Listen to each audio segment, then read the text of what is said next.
So, as we had last left it off, the party, Millie, go away, had dealt with Ezekiel, and in so doing, nearly lost Loic, and they believed he had entered the eternal trance, but in fact he was just very, very tired and needed a 5-minute nap. He immediately woke up, and from there you guys toured the ruins of your old ancestral homes, the manors built for your grandparents. A few things were discovered, few items, few truths, maybe a little bit of exposition, maybe a little bit of understanding. A little bit something for everyone. And as you went inside your own home, you left with something you didn't have before. Either a new understanding or new purpose or memento of some kind. The next day, you were approached by an Oathsworn, a personal bodyguard of King Turiel. This particular Oathsworn, Bellius, had told you that the king had heard of your exploits over the last few days, and the ministers of the capital were willing to extend an invitation towards you. However, the king wanted to ensure that you guys were truly worth the rumors about you. And so had given you a set of 5 tasks, 2 of which you need to complete if you wish to meet with the king. 5 of which, if you want to complete them all, would impress him so much that he would bequeath to you a boon. In what order and how many of them you complete are entirely up to you. And as Oathsworn Bellius left, and you discussed it for a moment, you turned to go back inside the tavern, which is where you found Talion, leaning on the door frame, apparently listening to the entire conversation. From there, he said that his friends near the Sky Bridge were no longer there. However, he had gotten a good layout of the city and was prepared to help in any way that he could, just so that, you know, in whatever way you want him to, whether it be in combat or from afar. And that was where we left it. So, what would the party like to do? I think we gotta check out this fighting ring, right? Yeah, let's go beat some people up. Do we want to scout it out first? Like, do we want to know what we're signing up for, or Definitely. Let's go get some information about the people that we want to beat up. like, is it a thing you need to sign up for today and then you start tomorrow? Do we turn up today and it just starts? Like, Yeah, you we know, should go get some info first. preparation is always good. Yeah, I think. I agree. Let's find out what we're getting ourselves into as well, because we don't know how tough these people are. Just a moment. He's playing up again.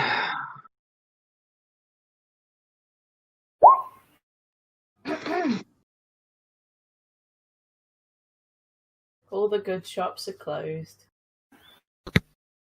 Not to the investigators of the undead scene cult thing. No, I mean, if they're in lockdown, the area would be open to you. Whether or not the shops would be open is a completely different thing. Mm-hmm. I mean, a closed shop to Rennas is just a cheaper shop. I mean, if they're not open. No, that's called theft, and that's illegal. It's only legal to get caught. We can get into the Menagerie now, though, can't we? We can. I mean, we could join the Menagerie. Yeah, we could gather information on both of them and then regroup. Yeah, we could split the party and go do stuff. We'd ultimately have to regroup if we get in a brawl together, but in terms of just finding information. Up to you guys. I mean, if we're just finding information, we may as well just all go at the same time because we might pick up on nuances that others might not. True. Let's just do that then. We'll stay together. Why not? Yep. Plus, they might want all members present for the gladiator pit thingy, like, who's signing up, who's your team, what's your nan's name? I'm like, I don't know. I don't know. Jemima. Well, Um, to the best of my knowledge, the King's Championship is it's a series of tests that doesn't just involve combat. Oh, It only happens once a year, so we've actually come at precisely the right time. Oh shit, we got lucky. Yeah, we could admit that if we had spent any longer in those caves, we might have missed the entire thing. But yeah, I mean, obviously, it's always an event or a festival, but my understanding, if you guys win, well, that's just going to add to your new local legends that's growing every day. I think the king is counting on that just to try and, well, keep some hot heads cooler, perhaps. Question to people who have been around this event before with Italian counters that I don't know. Definitely Loic. I have only heard. He's only heard of it. He's never seen it. Okay. Would you say that this event that only happens once a year pulls a lot of the guards away from more trouble areas? Potentially, if there was some issue. However, Dumas' ring is staffed by effectively a private mercenary company. Do I know? Loic, you would know this. They are directly under the control of the Minister of Entertainment. Do I know about like any corruption or shady dealings that happens with this sort of event? A lot of money going around. Well, there are rumors, of course. However, it's hard to tell whether or not these rumors are actually just rumors or if they are gross exaggerations of what happens there, made by the Minister of Entertainment himself, who is known to be a larger-than-life character. I mean, think of this logically, right? If you want a fresh supply of bodies for necromantic purposes, where might you find some? Hey, I mean, to be fair, a lot of half elves fight in this arena just to try to gain some upward mobility. That's fair enough, but a body's a body, I think, at the end of the day for a necromancer. You're right. There are death fights. They're the crowd gatherers, basically. However, there are normal competitions plus like normal fights as well. Loic, I want you to go ahead and make a history check, please. Actually, I imagine there are enough people dying in the city to not worry about this. Oh, I almost rolled Ezekiel. But that's a fair point. People are starving left, right, all center. right. So you're Malnourished bodies, though. your exact knowledge of the ring is a bit unknown to you because obviously the only reason a half elf would be around the ring would be to participate or to work in the local casino there. Sure. You would innately know that the current champion of the death fight, shall we say, is a man known as Flint Broadstrike. Sounds kind of gay. Do I know anything about him? You know he's a big man. I related about the large man to the party. Is he more like large tall or large girth? Like, just asking for a friend. He's got a girth to him. He's a girthy boy. He's proper chunky, bit of meat on his bones. Proper chunky. One might say he's a bit of a mouthful. Sigh. Right. So does the Menagerie sell things, or is it just like a big library? The Menagerie is a collection of multiple things, including magical shops that are they're not really shops, but they're more suppliers for the local studyists, acolytes, mages. Basically, when a lot of magical research goes on there, and as such, they need a steady stream and supply of components for said magical research, so they have That their is own good to know. stocks. Worth going. So chance of finding a diamond, but not magic arrows. There's a good chance that you might find someone who can just enchant magic arrows on the spot. They might have their own collection. You never know. They'll definitely have diamonds. Generally, and Loic, you would definitely know this because of your backgrounds. Generally, if there is gemstones needed for a ritual, they have their own stocks, but the best thing to do would probably go to Raziel Commerce to shop at the jewelers there.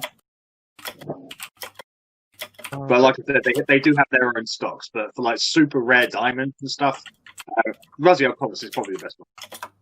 Right, well, decision time. Do we want to go to Duma's Ring, sign up, and then go to Menagerie, find out more about necromantic dealings, speak to, what was his feckin' name? Headmaster Gatarn, Gatarn, yeah. and see where the day takes us. Head Necromancer Gatarn. I like Head that. Kinkmaster Gatarn. Sound good? Yeah, I'm down with it. Ja, wunderbar. Okay, Let's go then. so the party begins making their Before way. we go anywhere, I'm going to pull Talion to one side. I'm going to say, Yep. no one knows that you're with us at the moment. Why don't you go and see if you can scout out Raziel comments and see how bad it is, if it is possible for us to get in. Oh, it's possible, all right. I mean, I've been there a couple of times myself over the last couple of days. Is it as bad as it in the is the lockdown really that bad, or is it just a few people are dead in the street. Nobody's come along to pick up the bodies. There is some resilience, but it gets weakened every hour. So I don't think the lockdown should last too much longer. Raziel Commerce is needed for the local economy of the city. So it's just, I think the king is just draining the fight out of them through starvation. Okay. Not an uncommon tactic. If we're going to set a few more days on that, then we just have to take. Would you be able if there's to a specific thing you'd like me to find out, I can easily go find it out. But just everyone keeps saying it's lockdown. I don't believe it's that lockdown. I just want to know exactly what's. And if you've seen it over the last few days, then we know that it's Well, let's just say I didn't enter there legally. Kind of guessed that, to be fair. But if it's not like in open rebellion at this exact moment in time. No, the open rebellion was cut down a few days ago when Rennas killed that man. A lot of people were killed in the first hour through actual armed conflict, and then when the majority of the fighters were either killed or scattered, the lockdown came along, and at this point, it's just a punishment, really. A sad, vindictive punishment from a sad, vindictive. Loic, you're not there. Otti has pulled Talion aside. Apologies. Okay. Would you be able to do some scouting out of the Elven district then? Elven district. Just That'll be tricky. Yeah. What do you want me to find out? If there's any how tall the walls are, if there's any way of getting in, if there's any passageways, guard numbers, guard routines, things like that. All right. Leave that with me. I'll go on ahead. I'll find out what I can, and I'll meet you at Dumas Ring in about an hour. Sounds lovely. Thank you very much, Talion. Yeah, that will help us out. All right. Well, anything else I can do to help, just let me know. With a whisper of his hood, he runs off down the street and disappears behind the crowds. You throw an egg, however, he does not react, for he knows it's not real. I think he's caught on to your little game. You'll have to go buy an actual egg. That'll surprise him. That would be awesome, actually. That's definitely what I'd do. Prestidigitation edge, real egg. Yeah, but then it's going to be a ranged spell attack, and it's going to be like a 1. He's not me. And then wild magic. Sorry, sweetie. Hello. Okay, so Oh, I tell everyone what Talion said about Raziel being not as locked down as everyone seems to think it is. Okay. That sounds I promising. mean, effectively, the main streets in are blocked off with a military barricade, but if someone was truly dedicated, they could just make their way through the buildings. But I imagine we still can't buy stuff from there. The shops will still be closed. 30 days altogether tavern brawler. I'd say 30 days of downtime would make you proficient in eggs. I want proficiency in eggs. 30 days, easy. I can give my time to that. I'm too busy with my book of decks, one thing at a time. Alright, so the party ventures off into the frost-ridden streets of Jarastrakai. Ooh, I'm nice and toasty. Oh, yes, you are. As you're making your way down there, you notice that definitely in the immediate area of the inn, a lot of people are giving you a massively wide berth, including the guards. It seems that the fact that an oath sworn came down to speak with the Unforgotten has spread very quickly, and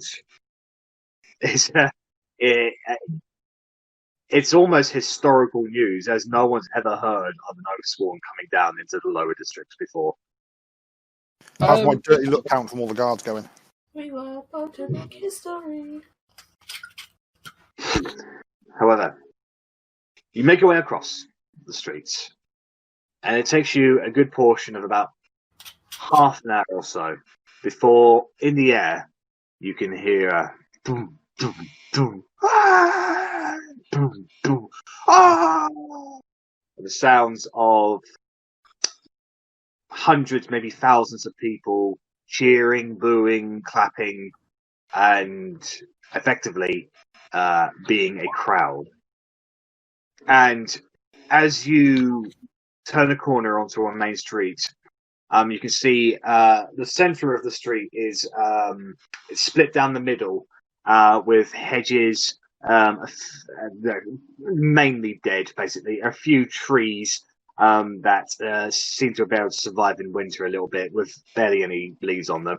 A number of statues of long-forgotten knights, historical figures, and a few gladiators as well.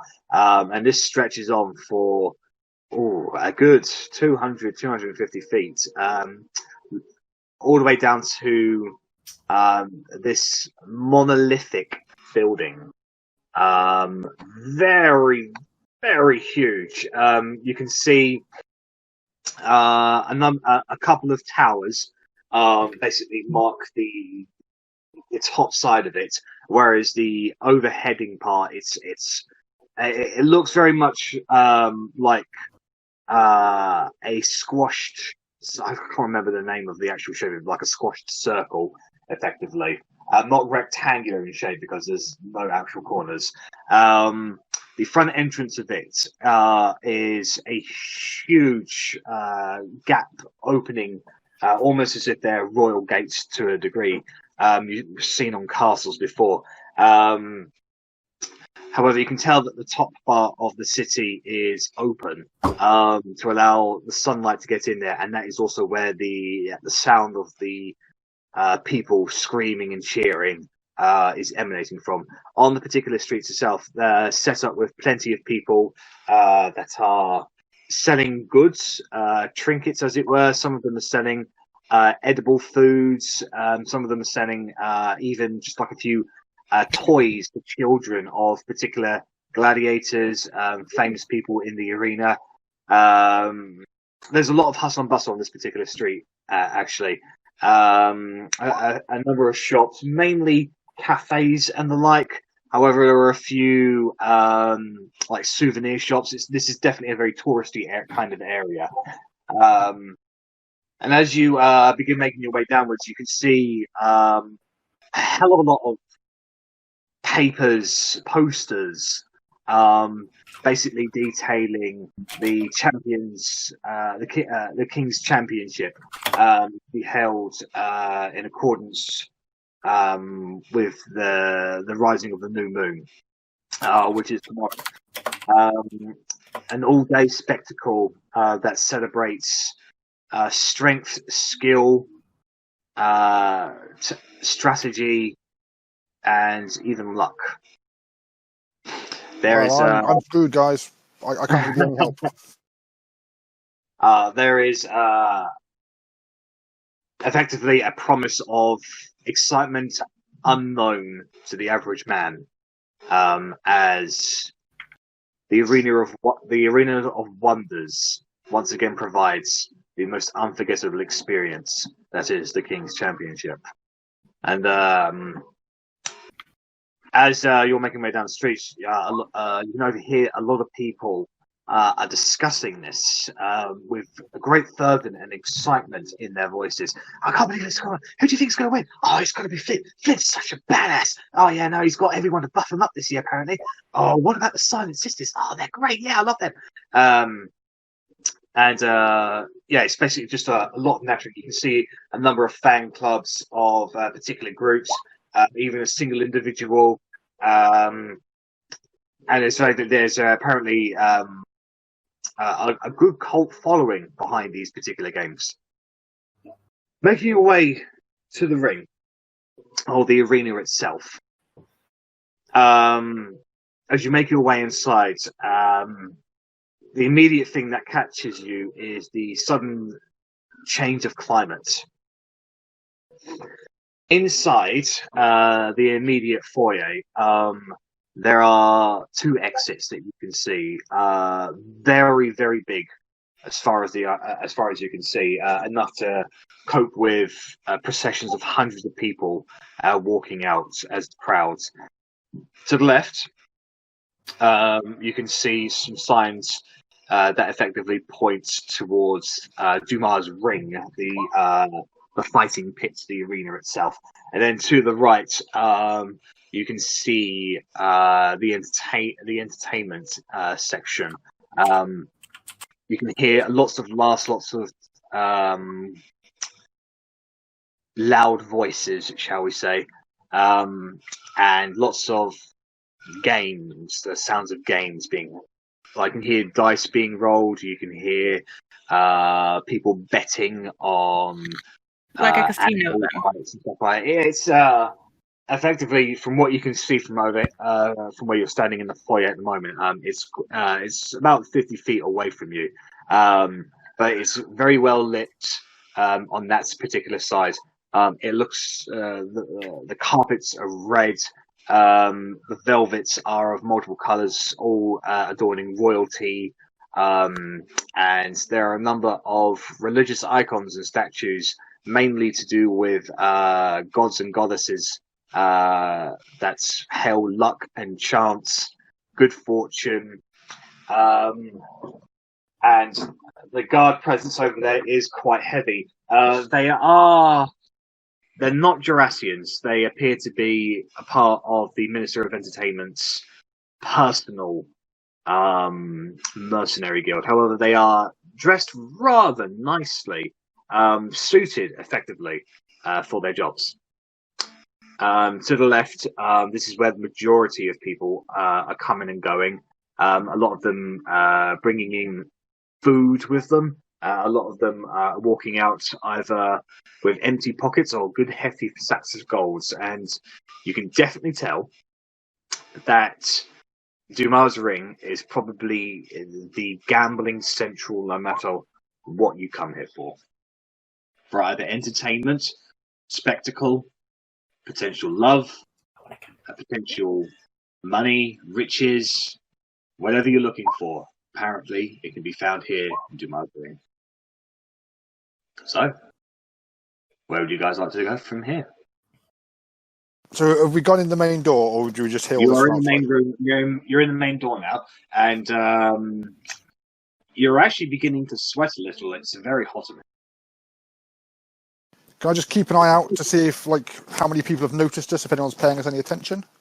We're getting quite famous. What's your passive perception or passive investigation, shall I say? Shite, but I shall have a look. Aren't you proficient in investigation? Yes, but I also get a -1 to... Oh, no, I get a +1 to investigation. My passive wisdom is 13. My passive perception is 13. But investigation would be... It's 8 plus proficiency bonus plus intelligence modifier. So 8 plus 4... Oh, sorry, so it'd be just your intelligence, but you can just passive plus 8 plus 14. your intelligence. Oh, yes, Okay. So 14. So you guys definitely look aside, and you have noticed that if not locals have clocked your presence, the guards definitely have.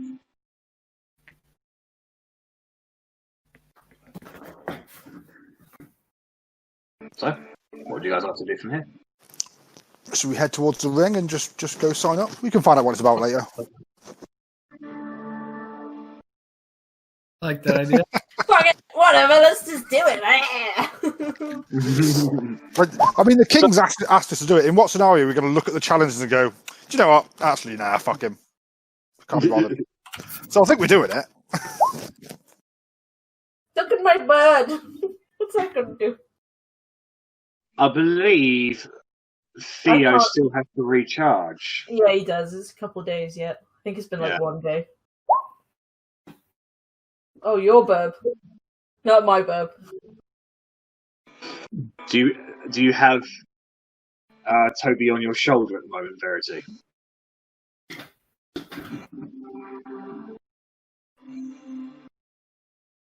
Verity is typing. Okay, Even weird. you stand around just enjoying the spectacle for about a minute until eventually one of the well-suited guards come over to you. Guy probably in his mid-20s, thin moustache, slick back black hair, comes up to you and he says, excuse me, no pets allowed in here.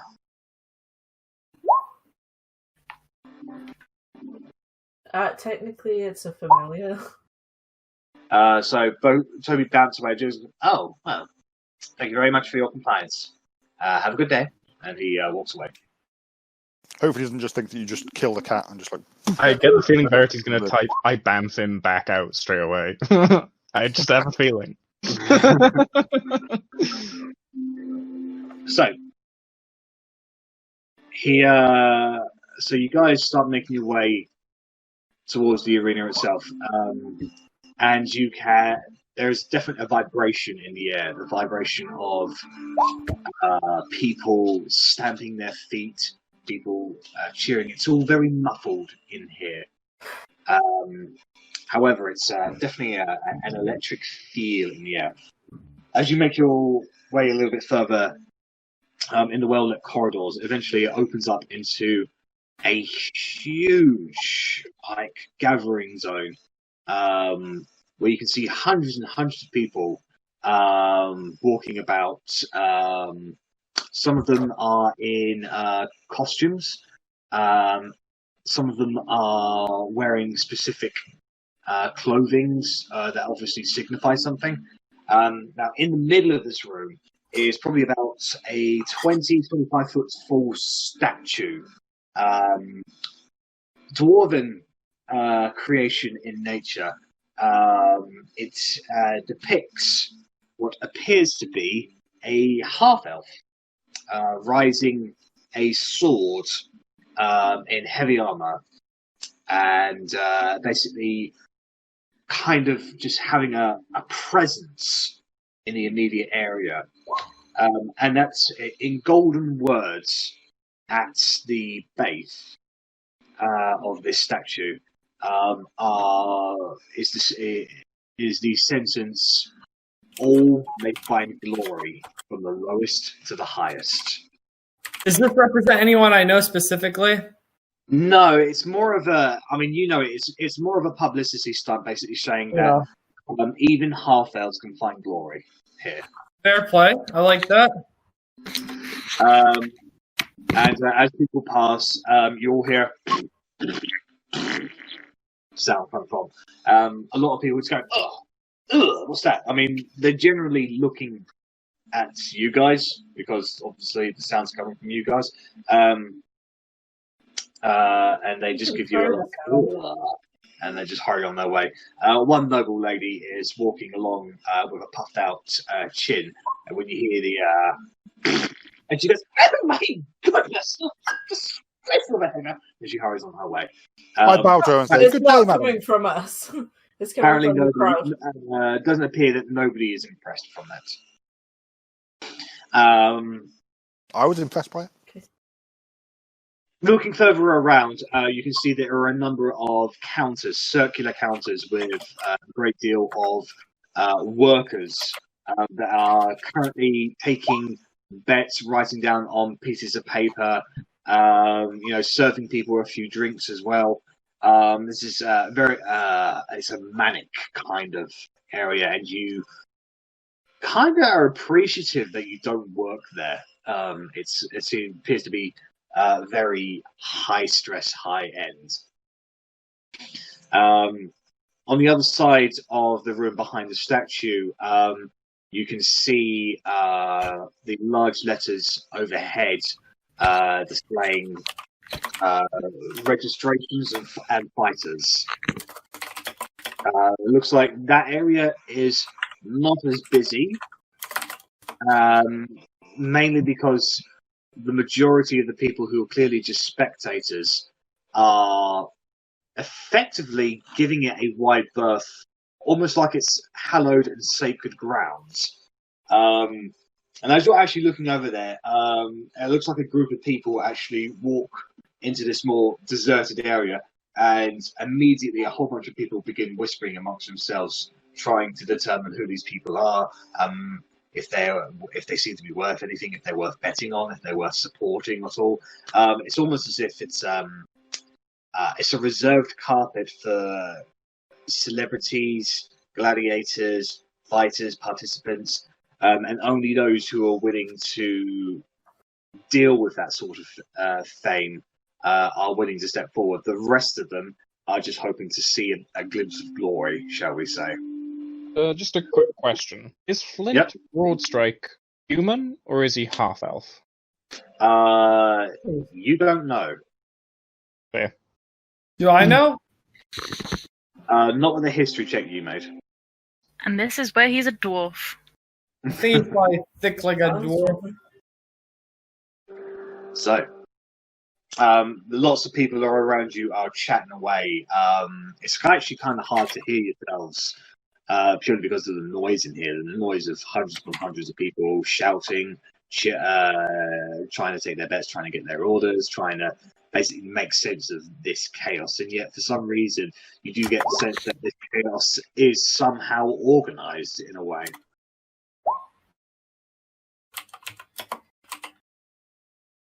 Okay. So, well, now that you're in this room, Hello. what do you want to do?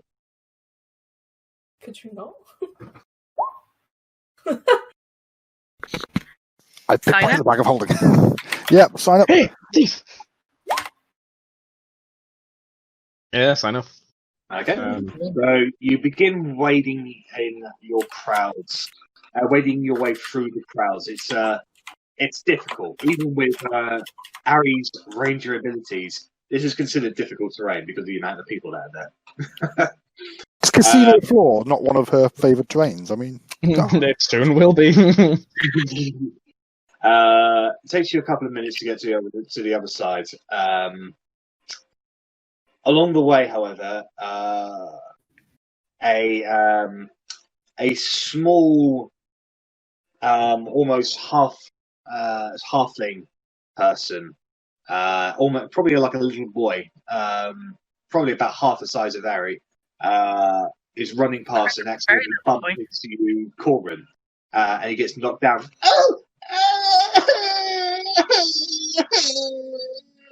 can I insight check the crying child? If you want. I don't trust the people that bump into people in crowded areas. With negative wisdom insight checks. Yeah, they're the best kind. Smart. Yeah! That poor child just hurt himself, Rennas. I mean, I'm clearly on the lookout for pickpockets, so I immediately pat myself down. So you pack yourself down and you have all of your belongings.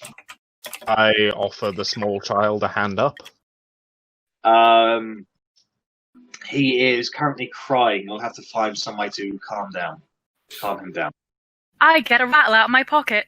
You have a rattle? I have a rattle and a wooden horse.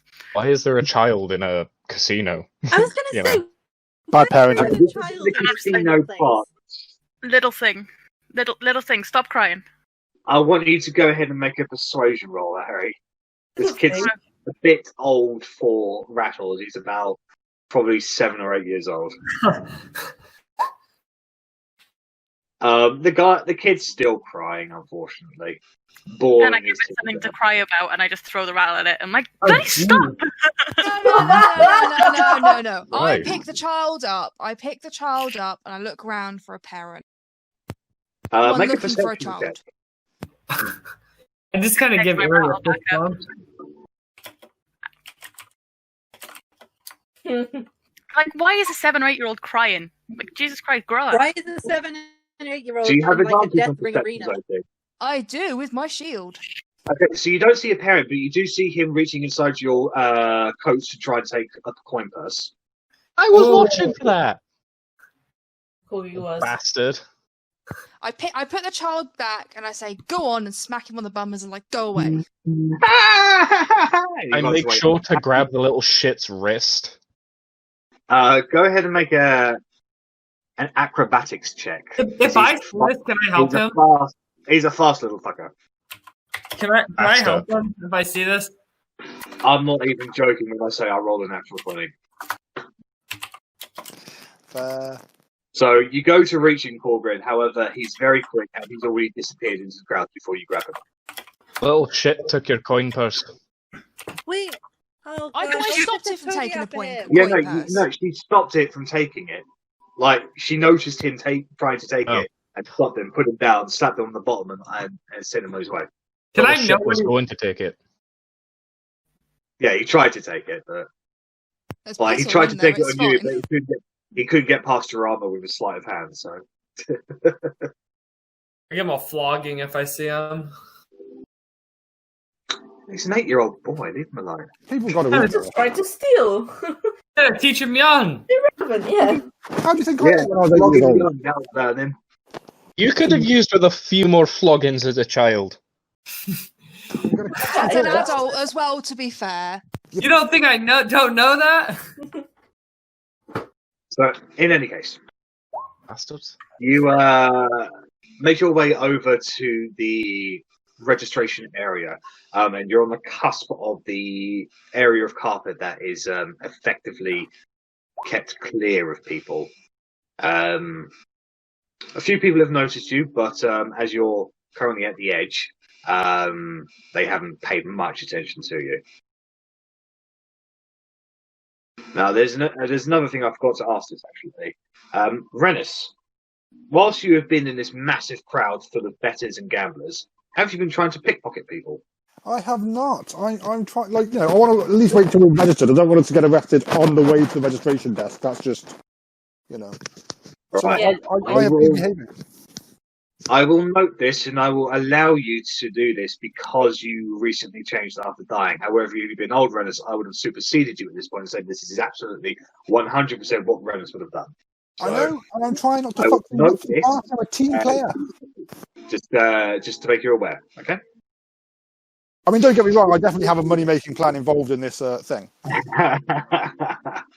Anyways, so you are there standing at the edge of the carpet.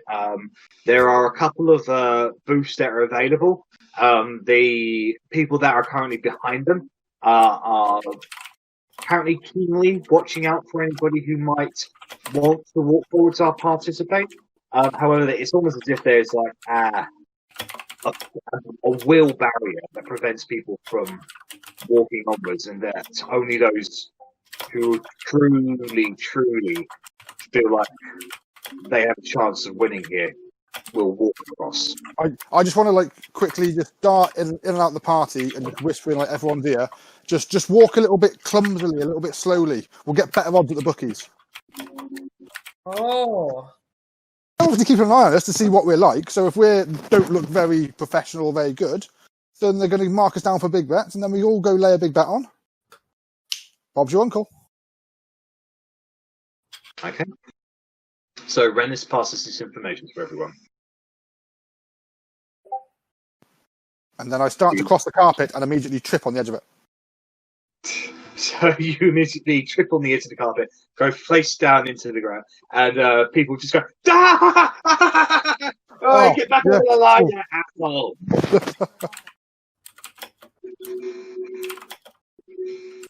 So, Rennas, I assume you get up and you continue. I do. I look a bit bashful and I hang my head in shame. All right. However, Rennas has stepped onto the carpet. You feel different immediately, Rennas. Like you've taken a leap of faith and you survived somehow. I mean, it was a small trip, but okay. I mean, like not just the trip itself, but like just crossing over onto the actual carpet itself. You get the sensation that you just like the type of person who just fell 100 feet into a bale of hay and somehow miraculously survived. A leap of faith. Almost it's a very feels concerning like thing for a rug to do. You think this is something that they keep in place to ward off the, not strong of will, etc., etc., etc.? Could be. Step across the threshold. I join Rennas. You step across and you take a deep, almost like an inhaling breath. And as soon as you get across, you're like, well, that was barely anything. But then you get the sensation that you have accomplished something. Like you didn't know what was going to happen, and you have now succeeded in that leap of faith. Kind of weird that they got this magic on just the entrance, like a shitty entrance exam almost. But are we signing up or what? Well, I'm wondering if this rug is to stop people doing exactly what I want to do and looking clumsy, because I can't look clumsy when I feel this fucking good. It's amazing. Good doggo. One by one, the party steps across, and you all feel that sensation that you've taken a leap of faith and you have succeeded, and it's quite adrenaline-inducing, in all honesty. And immediately, as you have all crossed over, the crowd in me is whispering. Thanks to Rennas' performance, the general tone of the whispering is that these people are dead meat. Basically. Did you just throw your dog?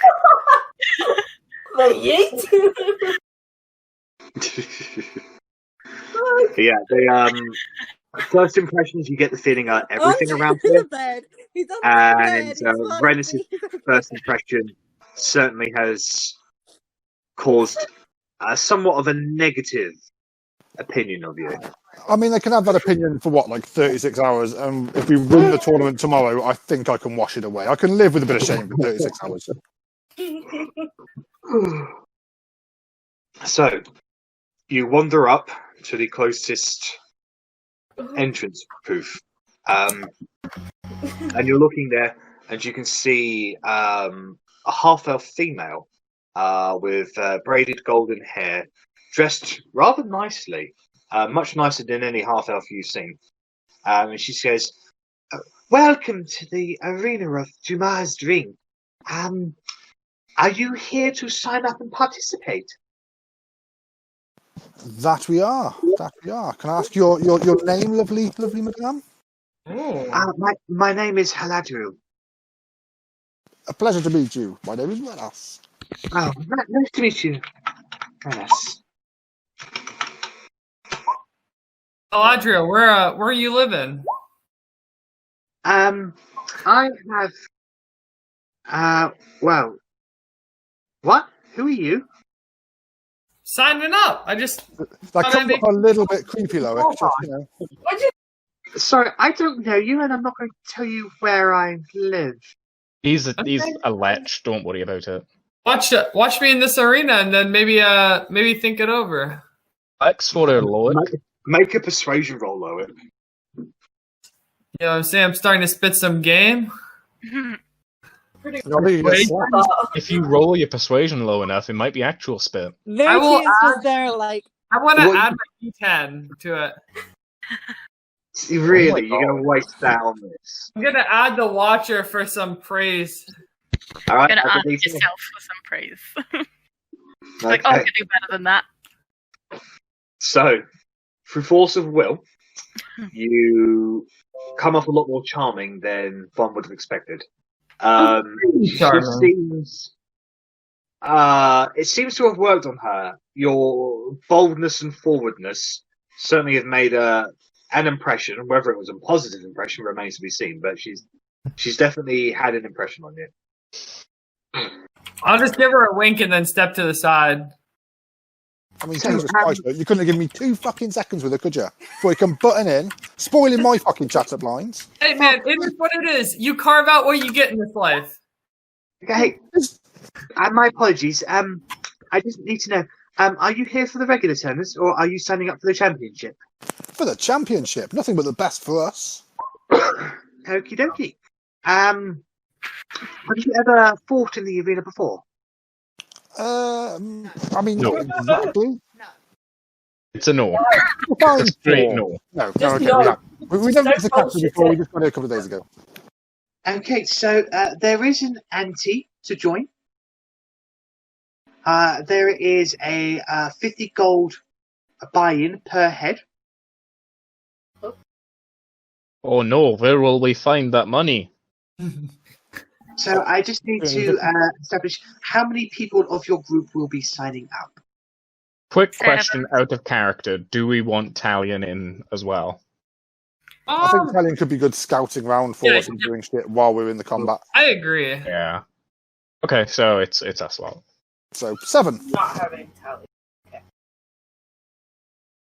Cool. 7? Sorry, my math is atrocious. What's 7 times? 350. Yeah.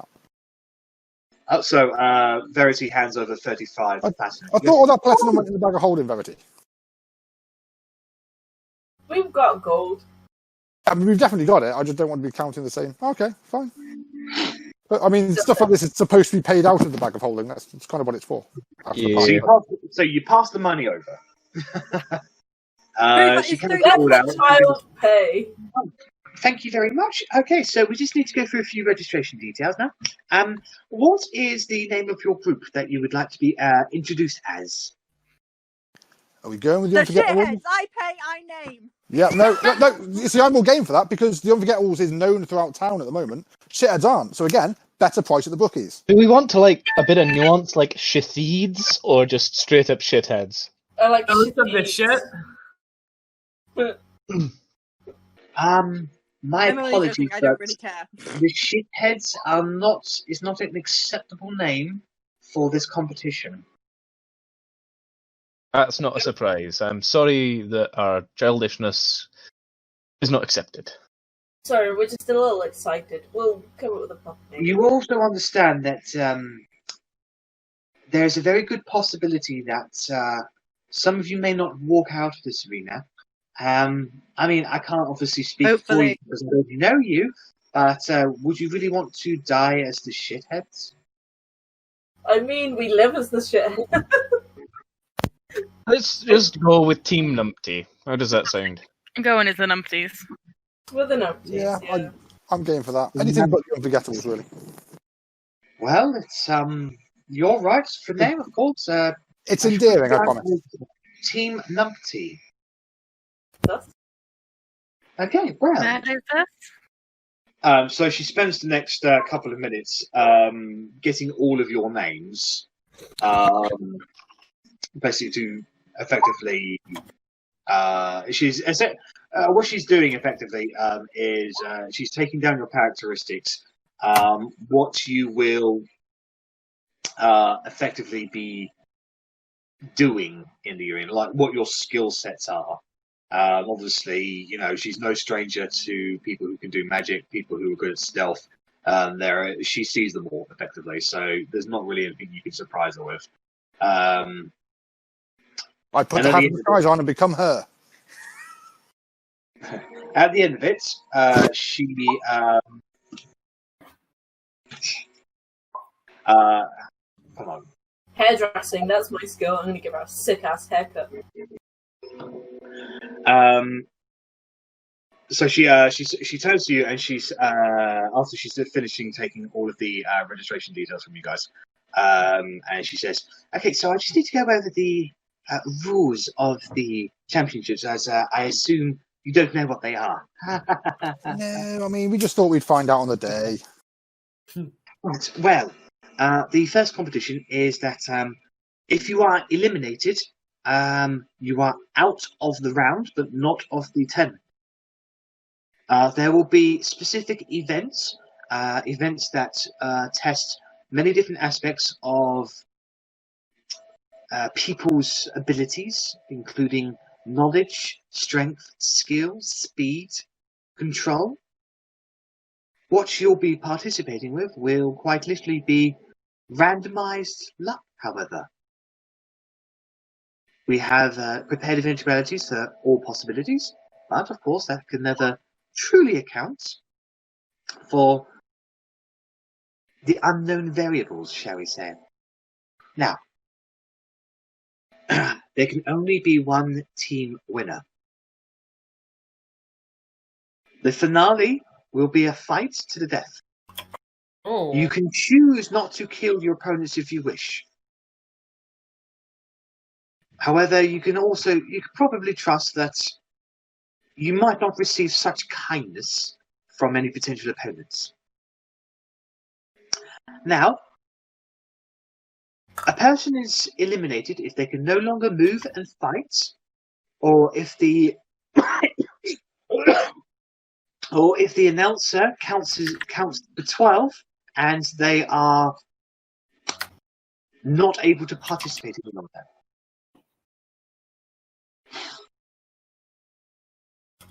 There will be absolutely no cheating of any kind, because it is no holds bar. However, if you leave the arena during the competition, you'll be considered disqualified. Any assault, attacking, or otherwise foul behaviour outside of the arena will also be considered a disqualifiable offence. And that's why I wasn't pickpocketing people on the way in. Foul behaviour. Now, the competition will begin tomorrow for the public. However, preliminaries will be held tonight. Now, obviously, we have quite a number of participants this year, so we need to weed them down to a select number of teams. The best of the best can only be brought forth but towards the public. So, you'll be expected to arrive here at 7 p.m. sharp to participate in the preliminary rounds. See your suitability for the arena. Is this agreeable for you? That sounds lovely. Do we get any warning of what these preliminary rounds are going to be, or is that all randomised as well? There will be a few tests just to effectively weed out those who definitely won't survive in the arena. We're not all about killing people here, we're about entertainment, but there is a difference between unmitigated slaughter and somebody dying in pursuit of glory. The time right now is closer to 11 a.m. or so. Plenty of time. I can get a solid 8 hours reading a book in the corner. I'll just wait for you here. So, those are the general golden rules. Is there any questions you have?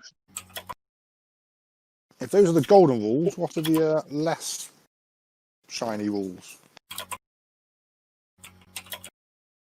You want to accidentally break one and be disqualified, you think? That would suck. Of course. Whilst you're here, we request that if you do drink, just keep it to a minimum. We need you to be able to perform for the crowds. If you are caught with something you shouldn't have, there would be punishments in accordance to the law. However, this is just because if you are punished by the law, that does not automatically disqualify you from the arena. And ultimately, at the end of the day, everything is down to the Minister of Entertainment's discretion. He can disqualify you at any point for whatever reason he sees fit.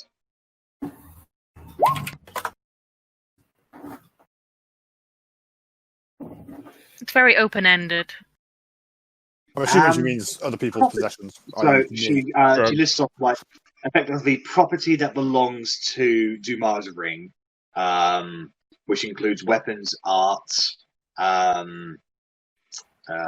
missives, letters, all that like.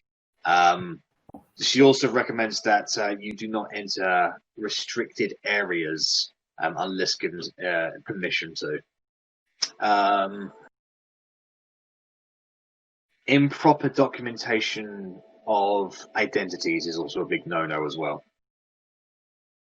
Oh, I can't be Stacy then. I mean, how about having zero documentation of identities? Do we actually have anything? We're not even from the capital. Did we get given papers when we came in, or? Oh, Sure papers. I thought Talion was part of the team. No, we discussed that. A registered team on here. That's what I meant. Oh, I mean, part of the team in the ring. I thought you meant part of the party. I was like, oh, you tried so hard. No, Talion's part of the team. Even if he did kill Molfire, little bastard. Not part of the registered team, so we can It was send an him off. extra one accident. Get over it. I think you can do some work while we're on the outside, especially if there's a big event going on. Yeah, it seems like a perfect time to skulk around and get some info for us. Okay. So, are we done with the register? Is there anything else you need from us? No, that is everything. So, if you have a look over there, and she points off over to the left, where there is effectively a curtained area that's you can see is hollow on the inside. Down there is where the fighters and the other participants will be gathering later on today. That you will find that there is a shop inside, along with your own personal bar. Food will be available for you, as well as relaxation rooms. There are also praying rooms available to you should you wish to consult anybody. What's in the shops? Just a quick question. Basic necessities, a few healing potions, a few weapons, a number of items that, for a price, can help out in the arena. See, thank you. Well, thank you very much, and I will get Team Numpty added to the roster immediately. With that, she gives you a good solid bow, and she ducks away to process her paperwork. Can I go to the nearest bookies table and see what odds we're going for? You are not on the bookies at the moment because she just registered. you literally just walked away, and unfortunately, it's not an electric system that you don't just come up on a board. We'll come back. We'll see. We'll come back. After the preliminaries, I say find out, because we'll actually qualify then. Yeah, after the preliminaries, we'll have worse odds because we've already passed the preliminaries. Nicely proposed. Preliminaries. We might not pass as well. So from here, what would the party like to do? You can see the crowd around you is definitely a buzz with stipulations over how slaughtered you guys are going to be. Great, can't wait. Is there anything we want to do? Can I roll check with you, Jack? Yeah, of course. So, you know I've got the magic arrows thing now as level 3 of my fighter. It says 2 arrows. Is that 2 arrows per each of the arrows that I have? Because I have 2 options of arrows. Yeah. Yes, 2 of each option. No, 2. You can do it twice, and you can choose which one you want to do. Right, okay, that's what I needed to clarify because that just completely nullifies why I went for it, but I needed to double check. Is it Xanathar's? Yes, it is. And let me double check the wording on it as well. The wording isn't very clear. So the wording just says you have 2 options, but you only ever have two things of it, but you get more options later on. So that leads to me that it's 2 arrows per option, because otherwise, what is the point in even having it in the first place? Makes sense. Is it Arcane Shot, right? Arcane Shot, yeah. So at level 3, I get Arcane Shot, and at level 7, I get Magic Arrow, and I believe I get a 3rd option. So I just want to clarify whether it was 2 per option or just 2 arrows overall, because like I said... So, considering like spell slots, you have 2 uses of this ability and you regain all expended uses when you finish a short rest or long rest. When you gain this feature, you can learn 2 arcane shots options of your choice. So yeah, so is it 2 shots per arcane options? I think I can't remember. I got it on my sheet. Yeah, so out of the ones that are available, you can choose 2. So you can use both of them once or one of them twice, basically. Okay, so it's completely underpowered and it was pointless me going for it. Okie doke, I'm going to go get myself a drink. Thank you for clarifying, though. This is what I need to have a conversation about. I feel like I've done something wrong. No, I think she's just annoyed that she took it and without fully getting it. I don't know anything about arcane, so I can't. To be fair, sometimes politicians can't work out the way people think they will. Yeah. I mean, throw in the fact that you've got a ranger with regular spells as well. It's just extra utility, I suppose. Yeah. Some of those things are pretty specific and like niche, I suppose. But no, I was having a conversation with my mate the other night, and he was saying the way I was just saying, but then I was saying the way you had just said, and we couldn't actually find anything online, which is why I needed to clarify it. Yeah. That's how I interpret it. That's fine. It is your interpretation, so... Right, so... you're now registered. The people are abuzz with speculation of how quickly you guys are going to be slaughtered. At this point, it's just harmless speculation. Nobody really wants to put any money on unknowns at the moment. Apart from us. Well, apart from me. I might even do that in disguise. I don't want to be seen better than myself. Do we want to visit the shop now, or do we want to visit the shop when we come back for the preliminaries? Can I pop in to see what the prices are? Because I might as well see how much the magic arrows are, because if it's just 2 I need to buy. Okay. So, as you make your way into the curtains, you enter into a much denser room. However, the You okay? The room here is a lot more spacious with what there is. There are lesser people in here. However, the people you can see are certainly more eye-grabbing than the regular people you've been seeing out there. You can see the first thing you'll probably see is actually a group of about 20 or 30 kobolds. And Yeah, they are currently sitting around a bunch of tables, arguing with each other in Draconic, which you understand. I just want you to go ahead. What's your passive perception? Mine? Yeah. I think it's only 11. So you can't really make out much what they're saying, but they generally just seem to be arguing over who gets the biggest spoils of the prize. Looking across the room, you can see a group of Dragonborn. You can see a whole bunch of different people, including an eagle person, like a bipedal eagle, effectively, with hands and feet and large wings. Go ahead and make a nature check, please. Is that everyone? No, just there. You're the one in there at the moment. This creature is an Arracrocra.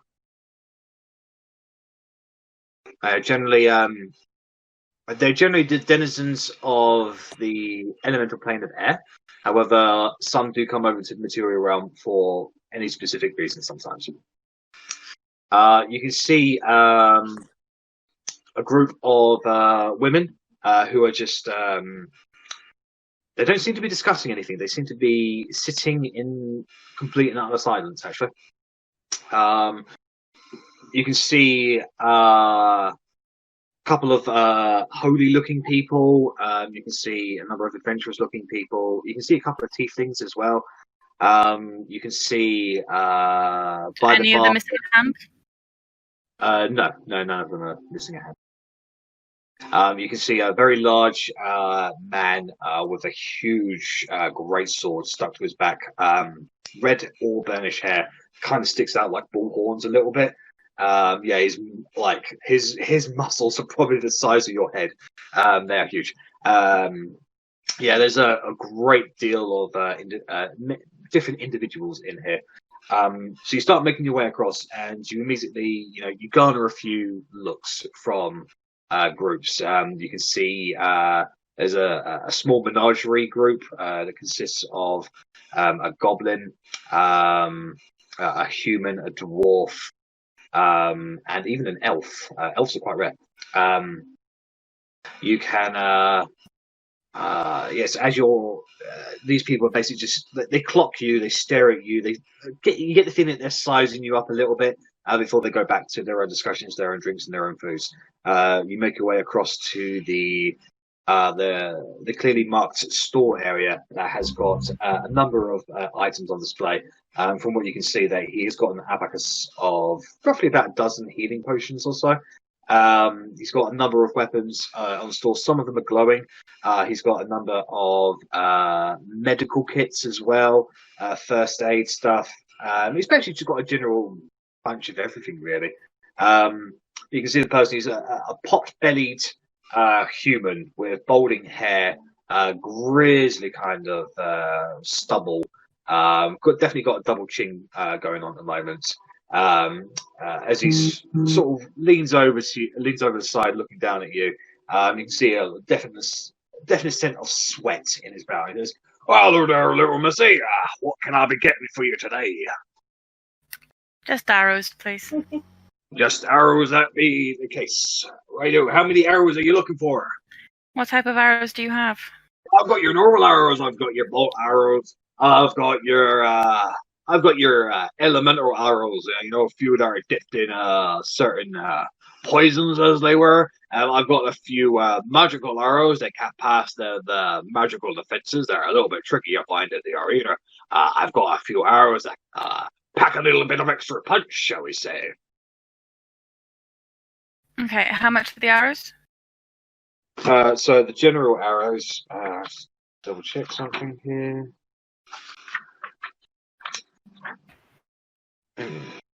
So he will sell you a quiver of 20 arrows for 10 gold pieces. Okay, well, I'll get 2 of them because I'm running low. Okay.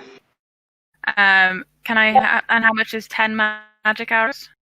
1 magic arrow will be 100 gold piece each. Ouch. Okay. Right. And the elemental arrows. He's got 15 of them available. And how much are the elemental arrows? Elemental arrows are 80 gold pieces each. Okay. Right, so I only have enough on me, I think, to buy the standard quiver, but I'll buy 2 of them, and I'll let him know that I'll be back. All right, then I'll be looking forward to it then. Was that 20 silver pieces? I can't remember what you said. Sorry. It's 20 gold pieces per. 20 gold pieces. No, that's no problem. Thank you. There you go. That's my sheet marked off. And that is another 40 arrows. Thank you. So I'll go back and tell everyone everything that I saw, and I'll tell them about the arrows. Did I recognize any of the metallic the magical weapons that I saw? I'll tell them about the potions that I saw and recognized. The magical weapons that he's got on sale are low-level stuff, like stuff that overcome magical defenses. He's got a few. He's got a few +1 weapons, but they're generally the most expensive of his stock. Which, when you tell them how much 20 arrows cost, yeah, you basically got ripped off big time. That's fine. I expected to. I'm treating this place like a service station. Yeah, to be fair, there's nowhere else to buy stuff at the moment. It's the first shop we found in this bastard town, so... Yeah, well, So I'll let them know. a quiver of 30 arrows is usually a gold piece on the open market. Yeah, I'm happy to go to the Menagerie to have a look at what they're selling magic and potentially elemental arrows for there. And then if they either haven't got any, I'll come back and... All you've got to do is keep your eye out on the guards when you walk past. A lot of them have got bows and arrows. You could just grab an arrow on the way past, and then one hour at a time, you're stocking up. I need magic and elemental stuff. Okay. So, is there anything else you guys want to do here before you leave? No, I'm happy to pop to Menagerie if that's our next destination. Yeah, Oh, in fact, we're supposed to be meeting Talion here in an hour, though, aren't we? are we? Yeah, sure. Yeah, he said he was going to meet us back here, so how about we grab a drink instead? Yeah, sure. But not too much, because we're being good. Okay, so you grab yourself a drink and wait around in the restricted area where the fighters are gathering. You just get a general sense of the other groups that are here. Some of them look rather hearty. Some of them look like they're just doing it for a laugh. Some of them clearly look like they have got nothing left to lose, and this is their last hope to basically avoid starvation, effectively. Is there a group of half-elves that fall into that category? There are 2 groups of half-elves, actually. I can go with you, Rennas, if you want to get some information, perhaps. Or maybe No, it's like, do either of the groups look like they haven't got a fucking hope in hell and they're just trying not to die? One does, yeah. There's a group of 12 of them. So I go up to them. Can I spot out a leader? Rennas, I want to go with you if you don't mind. Yeah. Come along. Okay. So you start making your way over to them. A number of them appear to be rather young, maybe in their early 20s. There is one of them that seems to be the most confident out of all of them, if that's saying something, because they all look very scared. Maybe a middle-aged man with blonde hair tied up into a ponytail. Definitely looks very scrawny. Looks like his clothes haven't been washed in a while. So I go up to him, and I've got my hands to my side. I'm not trying to appear threatening or anything. Just want to go up to him, and I just want to say quietly to him that this competition is not for you. This is not going to go out well for you. There are 12 of you. Here's 24 gold pieces. Please, just don't do this. You don't need this. But I'm going to say this quietly. I'm just going to so only he can hear. Maybe a couple of his group around him, but I'm not announcing it in the whole room or anything. Just trying to get them to walk away with their lives. And 24 of my own gold. Go ahead and make a persuasion roll.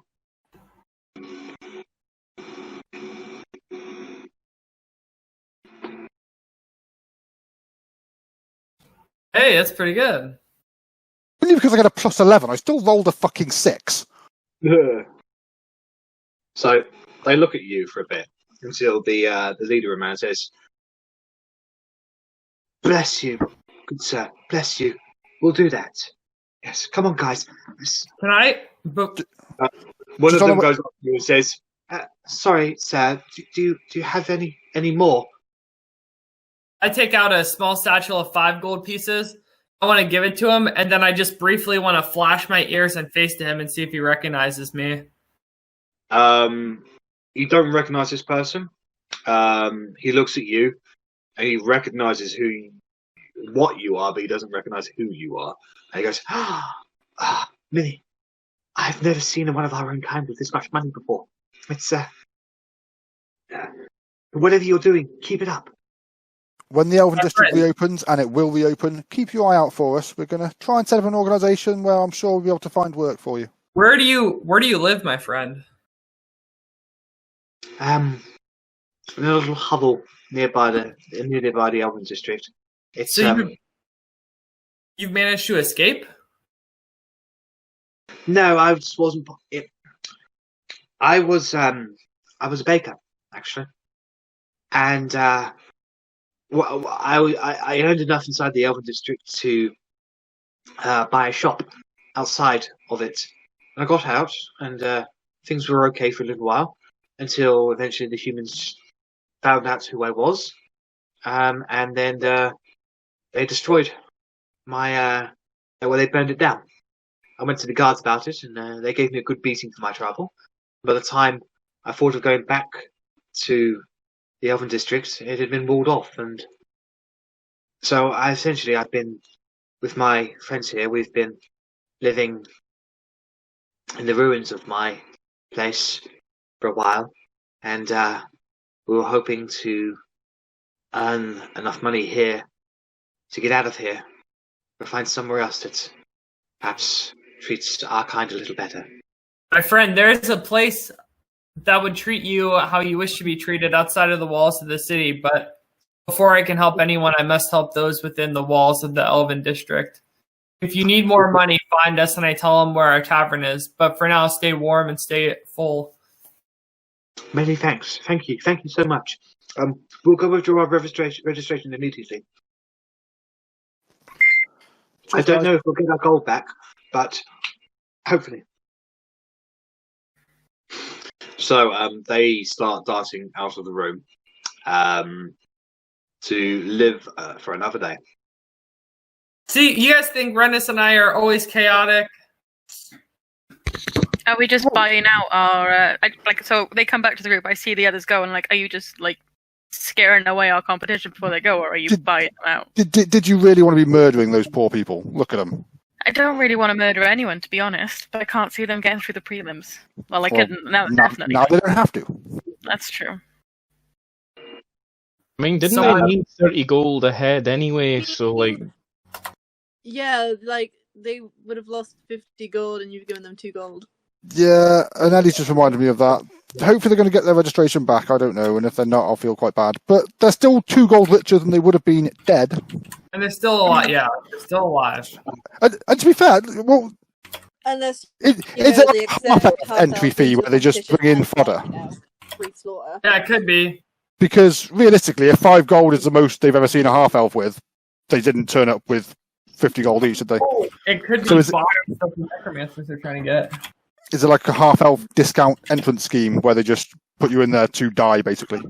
Gladiator style. It could be that they were sponsored.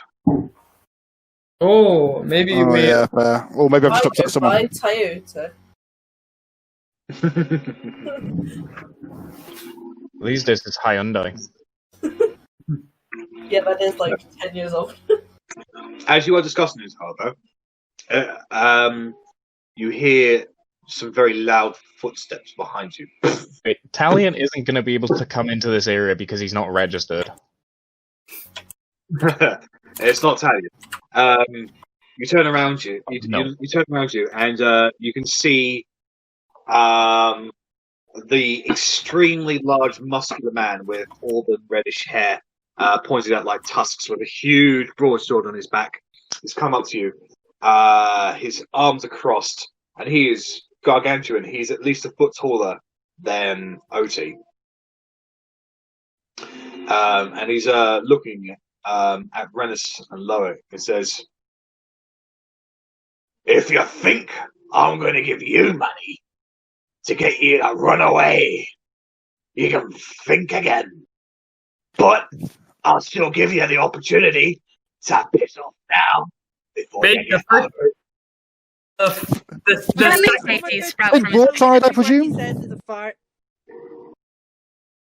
So, as he's talking, Verity makes a fart noise happen around him. Flint broadside, oh, God, really? Flint broadside, I presume? I see my reputation precedes me. So does your stench, Jesus Christ. But I'll see you proceed you? I've killed people younger than her, and I'll kill people like her again, I think. You can kill a lot of people, but it only takes one person to kill you. So I mean, that's not that impressive. I think we'll see it tonight. A bunch of people. The second card I'm gonna make is your first. A little fucking knife here. No one's done it yet. Bitch, I'm ready to die. Let's go. Okay. Going to step in the middle. That's enough. Go and sit down. Go away. We're not interested. Piss off and just follow everyone. Walk away. Just ignore him. That's right. Run away, you fucking We don't want to be Look, agonising people. Leave it. So as Don't Loic be is agonising. screaming this out, he points to his chin and says, "Take the first shot, then, knife here." Mate, I want to see you in the arena. I'm gonna cut you up silly so people don't recognize you. You want me to get disqualified. I'll spit on your grave and fuck your mom. It's over. I'll walk around Loic. Loic can go out and everyone else can go somewhere else. I'm gonna hold Loic back. I'm gonna push him back. Like, that's okay, that's too much. That's a little too So much. as Loic is barking out all these threats, getting increasingly darker in nature, the party is bringing him away. Meanwhile, this man, who you have successfully identified as Flint Broadstrike, is just laughing his head off. He clearly thinks that he has scared you off. Exactly what I want people to think. Those bookie odds are going to look fucking awesome, guys. We don't want to be antagonising people. We can go and kick his fucking ass. I think you'll find he was antagonising us. But we don't have to rise. And also, Loic, the mum thing. Come on, dude. I get it, but dude. If he runs into the battle upset and uncomposed, then that's a win for us. He's not gonna be uncomposed. Are you kidding? You literally sound like a toddler shouting, "I'm gonna fuck you down." That is not scary. Let's leave. So, as you're making your way out, nearer when you're getting closer to the curtains, they lead out into a larger atrium. A bit of a hand comes out from a gathering up of the curtains and swiftly grabs Arrabella and pulls her into it. It happens very quickly, to the point where many people might not notice it. And Arrabella, you immediately go for a knife, thinking that an attack, but you come face to face with Talion. Dude, you almost got freaking shanked. What the fuck? Sorry, I'm not supposed to be in here. You could have just waited for us outside. No, it's there's some bad news, and I need to tell you. I need to tell you first before Rennas or Loic find out. What's happened? Oh, should I? I almost want to. Loic, you don't know she's gone. But just for the sake of this, I almost want to mute the Discord so I'm not metagaming. Do it. I'll wave when you come back. Yeah, I'm gonna leave. Wave when. I can get back to the drink. So he looks at you and he says, "I got inside. There's a chink in the armor. I found a way in, and I can show it to you." To the slums. Yeah, Okay. it's not good in there. At least half of them are dead. God. They've just left the bodies out in the street. The smell itself was nauseating. And those that are alive? They've built a statue. And I'll give you 3 guesses of who it is. Our great and powerful Watcher. Yeah. Well, not just the Watcher, the only warlock of the Watcher. Dearest Loic. Yes. They seem to revere him as some kind of god. And that his coming will signify the end of all the struggles. They are maddened, shall we say. And there was a girl there who insisted that he wasn't a god. And they addressed him as if he was family of him. I don't know, I didn't catch her name, and I don't know if she's really a relative, but I've never spoken to Loic about this. I don't know if he has any relatives, but if they have, then I would suggest preparing him for the fact that his sister, maybe his cousin, has lost both of her arms. Christ. And I'm ashamed to say, but I know exactly why she lost those arms. She most likely spoke out against an official. She rose her hand for her time to speak, so they removed any possibility of her raising her hand again. So she tried to fight back and they silenced her. Yeah. So, it's not good in there. And I want to give you that information before I give it to them, because, frankly, I don't know how they're going to... I imagine Rennas will take it badly, but Loic is going to take it the worst, and he is going to explode. And I don't know if we're going to have any chance of holding him back. So I think it may be wise, until we can formulate a plan, to not let him know. Maybe not the part about his sister. I agree. Why did you tell this to me? Because I trust you. Oh, I'm not sensible, though. Okay, There's one more thing. Yeah? I found what I think is a path. A path? A path into the Skyhold district. Is it in the slums? Yes. Okay. I think it goes for the sewers and then comes out right in, I think, right underneath the Royal Palace, and I think it's a new path. I think the half-elves are planning some form of attack on the palace itself. Shit. And they're digging their way there. Shit. Yeah. Well. You're just giving me a lot to process. Sorry. It's okay. Well, let's get back to the others. They're probably wondering where you are. Probably. So, for the last minute or two, you guys have been frantically looking around for Arrabella. Where did she go? Did she get lost in the crowd? She's very small. And that's when you see her exit from the curtains with Talion in tow. Hi, guys. That doesn't look touching. Hi. I'm back. Just heard very, very silently, boom, chicken, wow, wow. Because my mic was at the top. So, Half-Elf district is scouted. Did not find a... Are we in the room with everyone else? You're in a very crowded area. Yeah, maybe talk about this somewhere else. Maybe talk about this somewhere else. You're right. Let's go. How far away is the tavern? From here, it's about 45 minutes. I mean, there'll be another tavern on the way to...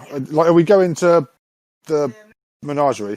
There's got to be a tavern on the way somewhere where we can find a quiet... Oh, yeah, there are a number of taverns around. Yeah.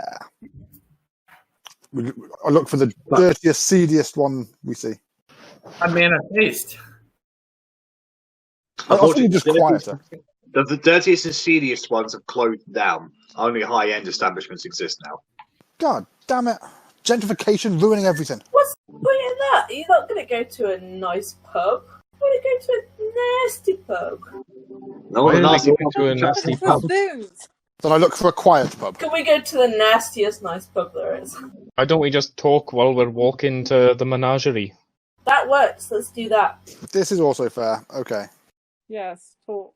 So, Do it What quietly. did you learn, Talion? What did you learn, Talion? so as you guys are,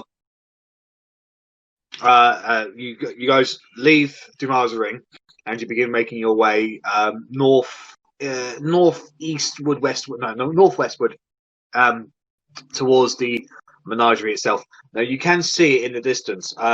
It's effectively a large dome-like structure that's being supported on multiple stilt-like columns, dozens upon dozens of them. You can see multiple balconies, open-ended causeways and windows, and effectively it's a large open area that just is its own place, effectively inside the city. So as you guys are moving along, here we go. He begins saying to you, "So, I scouted the Half-Elf district.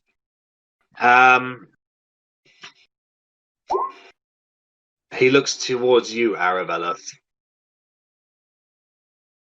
What did you find? Why are you making me say this? And he'll say he's wondering if you. He's basically wondering if you are nodding yes or nodding no.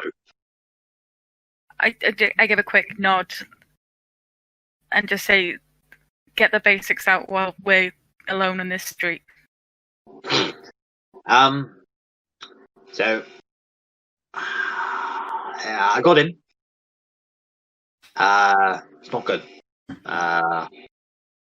Lots of people are not healthy. They are starving, definitely. And in their desperation, they've turned towards you, Loic. They've built a statue of you. This is perfect. Don't let it go to your head, Loic. I mean, not if the knights start seeing a statue in the areas where there are riots and then they start targeting you. Yeah, how accurate a statue is this? Just throwing that out there. Well, it's lifelike down to his beard. I'll keep No, my. it's time for a shave. I'll shave my beard and keep my hood on extra tight. But through the lockdown, they still find a way to persevere, even though they're in worse conditions. Yes, in a way. So Look, I'm not going to lie to you. They're dying. I mean, we were kind of expecting that, unfortunately. Yeah. That was always going to be happening. I mean, that was the point of them doing the lockdown in the first place. That's why we need to get them out as soon as we can. And the quickest Yeah, way to do that is to see the king. The quickest way to do that is to win this arena, hunt some vampires, hunt some undead guys. You know. yeah, I agree. No. As much as I want to go there and tear down the wooden walls myself, we have to be careful with the way we do this. At least they all might die at once. Oh Well- my god, Loic's talking reason! I can show you. I managed to find a chink in the armor. I can show that to you at some point, so you can get in without being detected. Why don't we leave that for a just in case scenario? Sure. Tell me. It definitely doesn't have to be now. We have got Well, other things to it's do. more of a case unfortunately. of I have to show you. I just can't tell you. All right. Well, Honestly, Let us- there's like a secret handshake and everything. let us perhaps wait for nightfall and examine this, and then use the daytime to pursue our party's exploits. There's a secret handshake, and you learned it and got through in an hour. Yeah. Well, when I'm not. You know what, Talion? When I'm not worrying about other people, I can be quite quick. Mm. Well done, Talion, and I shake his hand. Good work. Shakes it back. Thank you. So, what's going on here? So, here we go. So, the party continues onwards. So, Arrabella has discussed all of everything that Talion discussed with her to Korgrin. So And now you know. So Korgrin. Shit. Yeah, shit. Exactly what I said. Why? What are you? This is happening whilst Talion is telling you what's happened. So this is a conversation between Arrabella and Korgrin. Sure. They wouldn't have any reasons to hide secrets from me because we're all friends, right? Well, you're currently discussing with Talion, so you don't hear them. Yeah. Any idea what to do? Any idea what to say? Any idea whether we should just go get drunk and kill ourselves? I mean, option 3 is always an option, but probably sleep on it. I think we need to. It's just like As bad I as feel this like sounds, discuss it without the half-elves of the party being in the party, if that makes sense. no, I completely agree. It's why I asked Talion to only say the bit that he did say. But I curse me with this knowledge. well, you're the sensible one, so like I don't know. Like I just feel like now we're on a sleeping time bomb, you know, and that one little thing. It's like being in racial commerce all over again. We're just waiting for the ignition to the fuse, and it looks like that everything is getting closer to that fuse. I like to hear that. Certainly seems like it, and the capital's quickly going to turn to shit. Because when the half-elves are gone, who's next? Is it the halflings? Is it the dwarves? Is it, you know... But what can we do?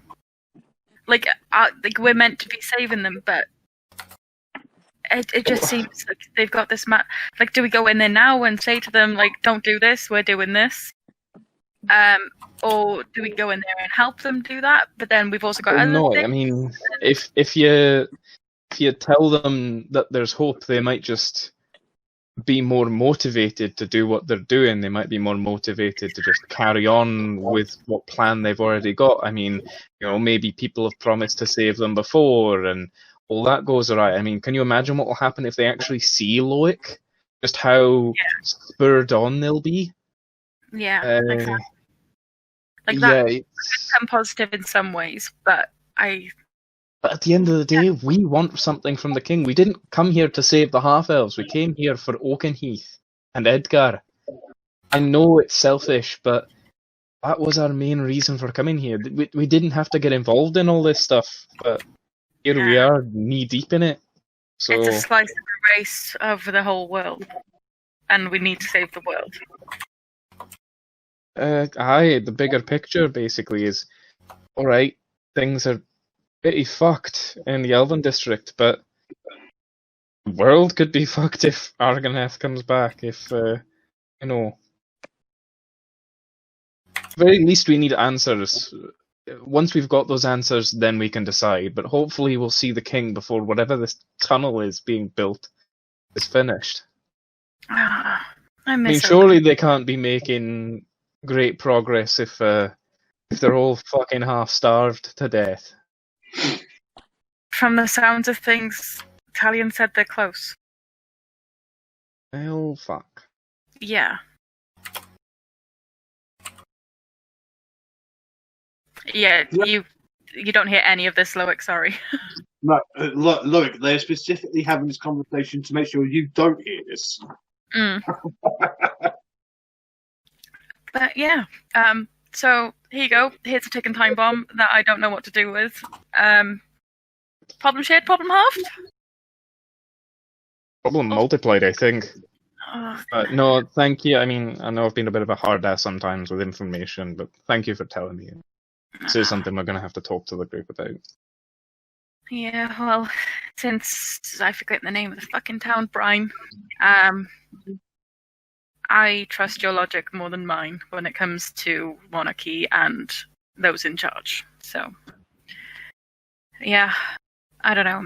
I don't feel any better after telling you, but at least I know that there's another brain which is quite not as corrupt as mine thinking about it. Oh. Then I walk away. I feel offended, but I don't know why. There is racial discrimination. So, With this new information, the rest of the walk is a little bit more quieter as everybody thinks over what has been said. And so eventually you come to a street that leads to the entrance of the Menagerie itself. This particular street, however, is slightly different from all the other streets that you've come across so far, in that it doesn't have any lamps. And what it has instead is floating balls that generate not only heat, but light as well. The snow around here is much less, as this heat is generally just keeps the streets clear, the streets clean, and the people around here don't look as frozen, shall we say. It looks like the closest thing to a normal general climate around here can be found in the streets nearer to the Menagerie. As you're getting up to what appears to be the main entrance of the Menagerie itself, it appears to be almost like a tent, like a carnival tent itself. That's behind, on the other side, or behind the tent itself, that you can see, is a long tube that just goes upwards that meets this dome that's currently supported by all these stilts here. Walking inside this tent, you are immediately met with probably about 12-foot tall, very fat, dopey-looking ogre. He has a bow tie on with, it's basically red with white spots, and he's wearing a loincloth, and that's it. You, sir, are the most overdressed ogre I've ever seen. You look fantastic. That bow tie! Wow! Thank you kindly for the kind words. You look fantastic. That bow tie is beautiful. Thank you. I like to dress for work. Makes me feel important. You look hella important, my dude. He says, well, you look very good yourself. Do you make your own hair? I don't know. Oh, it's very eye-catching. Only time I've seen hair like that is when they're doing some kind of fancy spell. No, it's well, I was about to say it's natural, but it's not natural. It is dyed, but it's not a spell. Oh, it's, I think it's very nice on you. Thank you. Can I ask, what is your name? Oh, my name is Buddy. Buddy? Buddy. Oh, I love that. You're cute. Well, I had another name, a long time ago, but I forgot it. And now everyone here around here calls me Buddy. So that's what my name is now. Makes sense. Right. You are straight Buddy, dude. You don't need no. Dude. What's dude? Dude, it's another term for buddy. So if you're getting tired of Buddy, you could go by dude. I like them both. I think I'll combine them into duty. Oh no, yeah, that's pretty good. That's pretty good. I like that. Duty. Hey, wow! Okay. He pulls out so that echoes, like, almost vibrates the air around you in a massive display of lung power. He says, "From now on, my name is Duty." I've accidentally called this guy poop. He seems to like it. He turns back to you, and you can see a name badge appear on his bow tie that just says, "Hello, my name is Duty." I love that. That is fancy as fuck. That is his name now. That is duty as hell, my bud. Love it. I don't know how my hand looks, but high five? High five?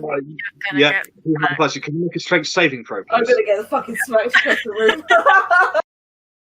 Should have aged first. Oh, nice. never mind, I'm strong as You are high-fived and you go sliding back on your feet about 7 feet, like just completely upright, like you're being pushed away by an invisible wall, and you skid to a hole, like completely up straight. Very impressive, but man, does he high five like a pack of trains. That is 5, duty. I love it. And as he laughs, you can see he's got a bunch of gnarled teeth. However, he's got a lot of teeth that's missing, but the ones that remain are actually very white, like very well kept.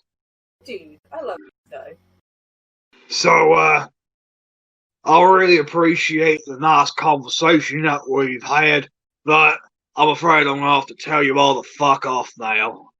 Oh. But we have to see head necromancer Catan. Only official people and wizard people are allowed inside the Menagerie. And I thought, don't think you guys are them people. We have an appointment with head necromancer Catan. We're under the business of Oathsworn. Rebellious? Oh, are you those people who are called... Oh, I forget. That's it! Close enough. You got it! What? Unforgettables. What did I forget? Forgot who we are, but it's fine. I'll forgive you. You're cute. But how could I forget you if you're unforgotten? It happens a lot. But he's gonna. He clutches his head as he takes 2 points of psychic damage, trying to figure it out. Oh. The sheer power. I'm gonna give him a berry. Here, eat this. It's one. He takes it and he accidentally squishes it in his fingers before it reaches his mouth. Oh! It's cool. I've got 10. I'm not gonna throw one and see if I can get it in. It's just open your mouth. Make a dexterity check. Okay.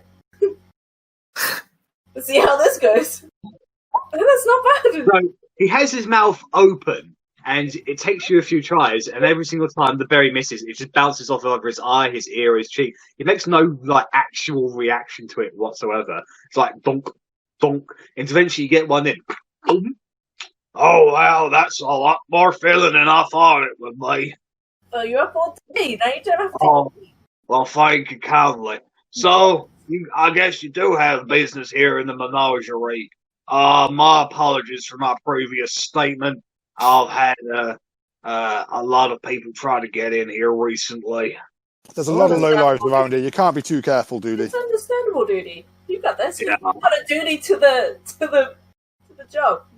He's got a hero's duty. Oh, I gotta make sure that no one gets in that wants to take all the special magical stuff that they build here and take it out and bring a lot of chaos to the innocent people, you know, complaining about how much food they don't have. We definitely will not do that, Duty. A lot of people complain that I eat more food than most people, but they don't understand that I eat people if I get real hungry. So they like to make sure that I don't do that. Understandable. The berry I gave you is enough to eat for today. Now you don't have to eat anyone. That's real kind of you, and I appreciate that. I'll So probably I get take a step back. Like, I'd probably be more of a snack than a meal, but yeah, Arri takes a step back. So, you guys want to go into the Menagerie now? If that's okay, Duty, could we pass, please? Oh, I was like, do you want to go in now? Yeah, let's go. Yeah, let's do it. All right. Form one at a time, please. I've only got the one arm. Sure thing. Well, the one good arm to do it, at least. Who's going first? I guess I'm going first because I've been chatting to him. Okay, so he beckons you forward a little bit, and you step up over to him. He leads you towards the back of the tent and up onto a raised platform. And here you can see the inside of the long tube that you saw. It's made mainly of wood, but there's loads of arcane sigils around there. And he steps you basically on a square pedestal that's about 5 foot by 5 foot, and a blue sigil appears around your feet. He says, "Now don't move. It kind of tickles a little." As a few seconds pass, and this sigil rises up like a thin sheet of paper that just goes through your body up to your top and then back down again, and then suddenly you're glowing blue, and you feel slightly lighter. Okay, are you ready? I'm ready. Let's go, duty. All right. He picks up the club. He comes up beside you, and like a baseball player, he goes and swings and whacks you in the back of it, and it doesn't hurt. What actually happens instead is that you go flying upwards at a diagonal, going about 60, 80, 90, 100 miles per hour. Your skin is being forced into the back of your head. And literally the tears are streaming from your eyes, just the sheer speed of the acceleration. You can see the end coming up very, very quickly. Like sunlight, basically air marking the end of the cave, and you're thinking, "Oh God, you're going to go crashing out." But as soon as you get out to the hit that threshold, it's almost as if you'll go crashing into clean fill. You go stretching outwards, and then you come backwards, and then the magic dissipates. And you just fall down to your feet, and you just feel fine. That was a great shot, dude. You got us straight up there. I'll get lots of practice. Who wants to go next? Me next. It looks like fun.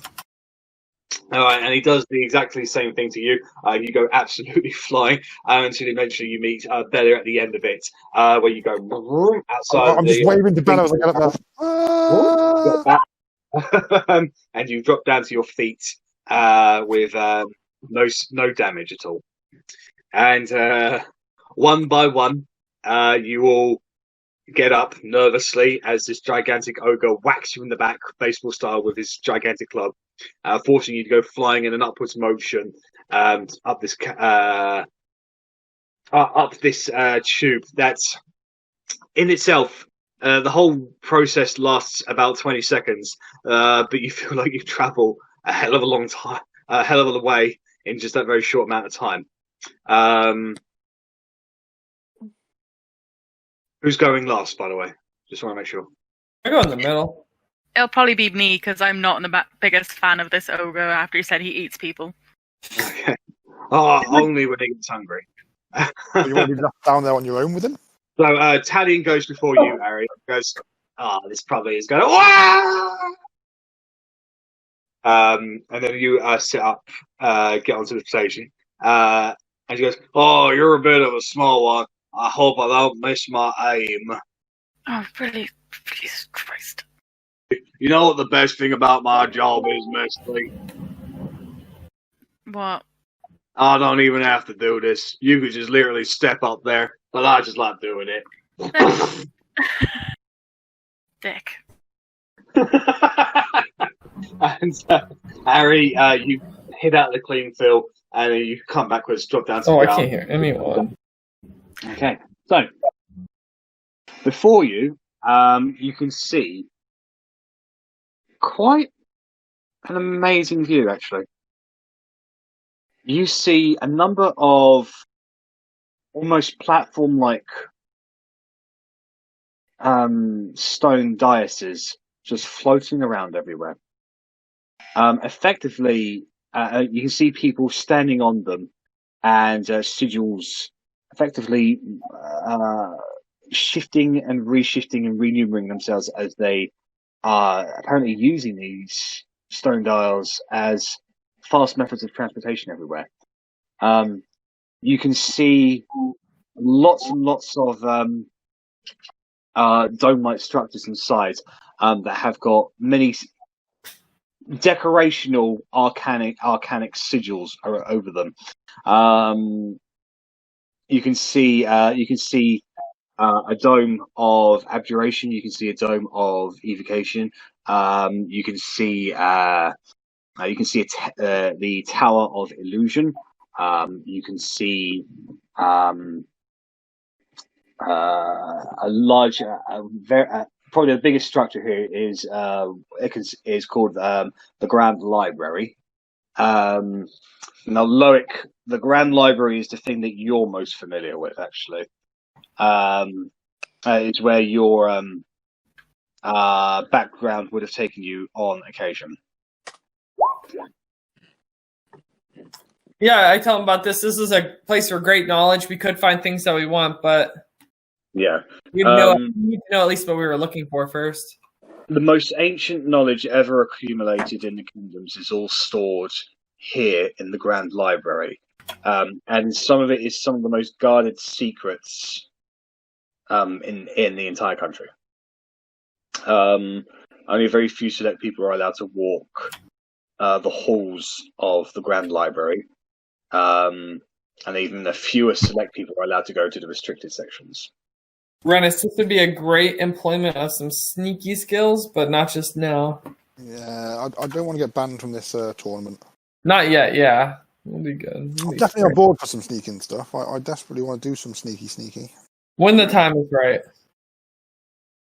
The most interesting thing about this place, you probably know, is the diversity. You can see elves, half-elves, humans, halflings, gnomes, dragonborn, tieflings. They're freely mixing with each other. And you can see a number of wildlife birds, but they're different, flying overhead. They appear rainbow-coloured, and probably a lot larger than they seem overhead. And as they fly past, you can see glittering gusts emanating from their wings as they spread it, going across. Lots of people of all different kinds here are going about many strange sorts of businesses. You can see somebody holding what appears to be a live octopus. You can see somebody who is trying to stifle a very, very heavy nosebleed with what appears to be 3 arms. You can see somebody who is currently flying. However, it seems half of his body has been separated from himself, and he's chasing his lower half, which is currently running away from him. It is a very strange sight. Is its lower half running anywhere near us? No, it's just running in general. I'd have picked it up for him, but you know. Okay, so this is the Menagerie. What would you guys like to do from here? So, Loic, any idea where we'd find the head necromancer?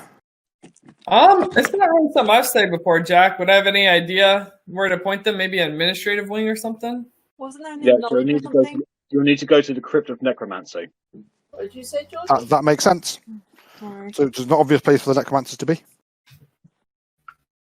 Usually don't stay with the crypt dwellers. They're an odd breed. So you begin making your way across this the enchanted streets and the many different kinds of individuals here practicing all kinds of different kinds of magic. And it's at this point do you realise the Menagerie is probably the best name for it. As you're walking across the streets, eventually you catch sight of a specific kind of building that looks newer than the rest. But it's definitely got the most ordained artwork about it. Definitely emanating the most magical power as far as the arcane users are concerned. Quickly grabbing the sight of the sign above the building itself, or to the entrance to the building, you can see the sign, Studies of Winter Deference. And Loic, you know that this is the building where they study the everlasting winter that has plagued the capital for decades now. Without a source of or an answer, and I relay that to the party as well. Could be interesting to get some of our hands on that information. Well, it's general knowledge that it's definitely the most well-funded project in the Menagerie, but it's also the project that produces the least amount of results. Yeah, it's a sinkhole of cash. Basically. It's a good run. What do you expect? Making your way further across the Menagerie. Moment.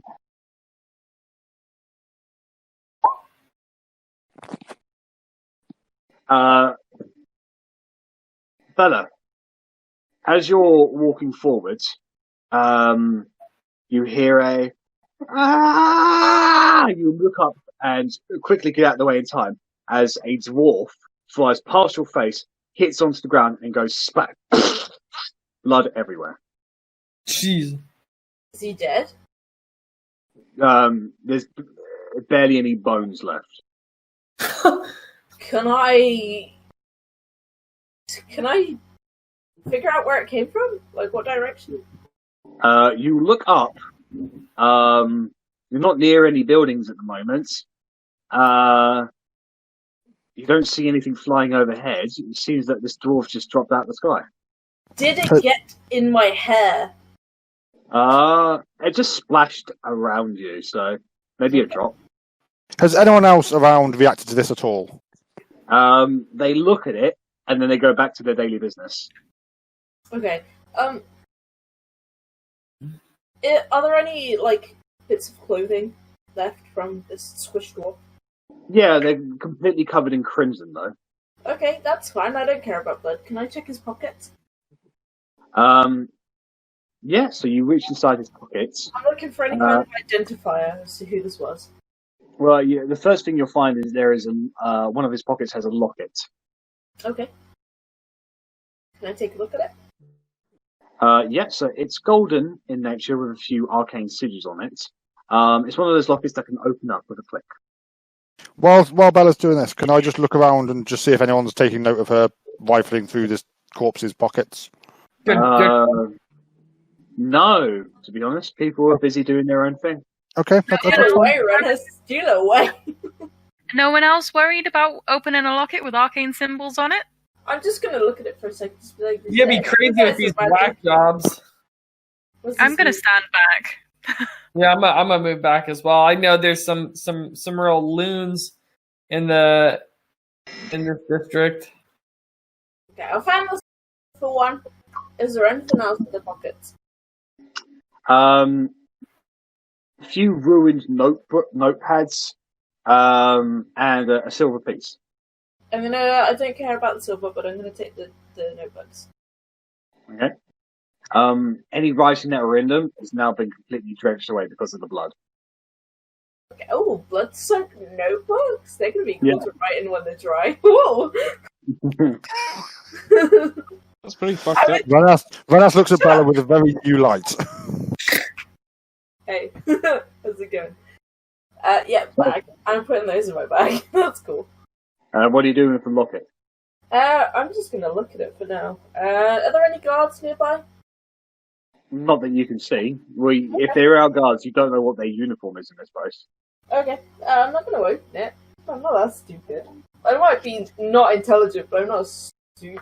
I mean, I feel there should be somewhere we can hand this stuff in rather than like they can't just be cool with us searching corpses and running off with lockets. Oh God, I'd be like, this is the fucking dwarf that exploded in front of me.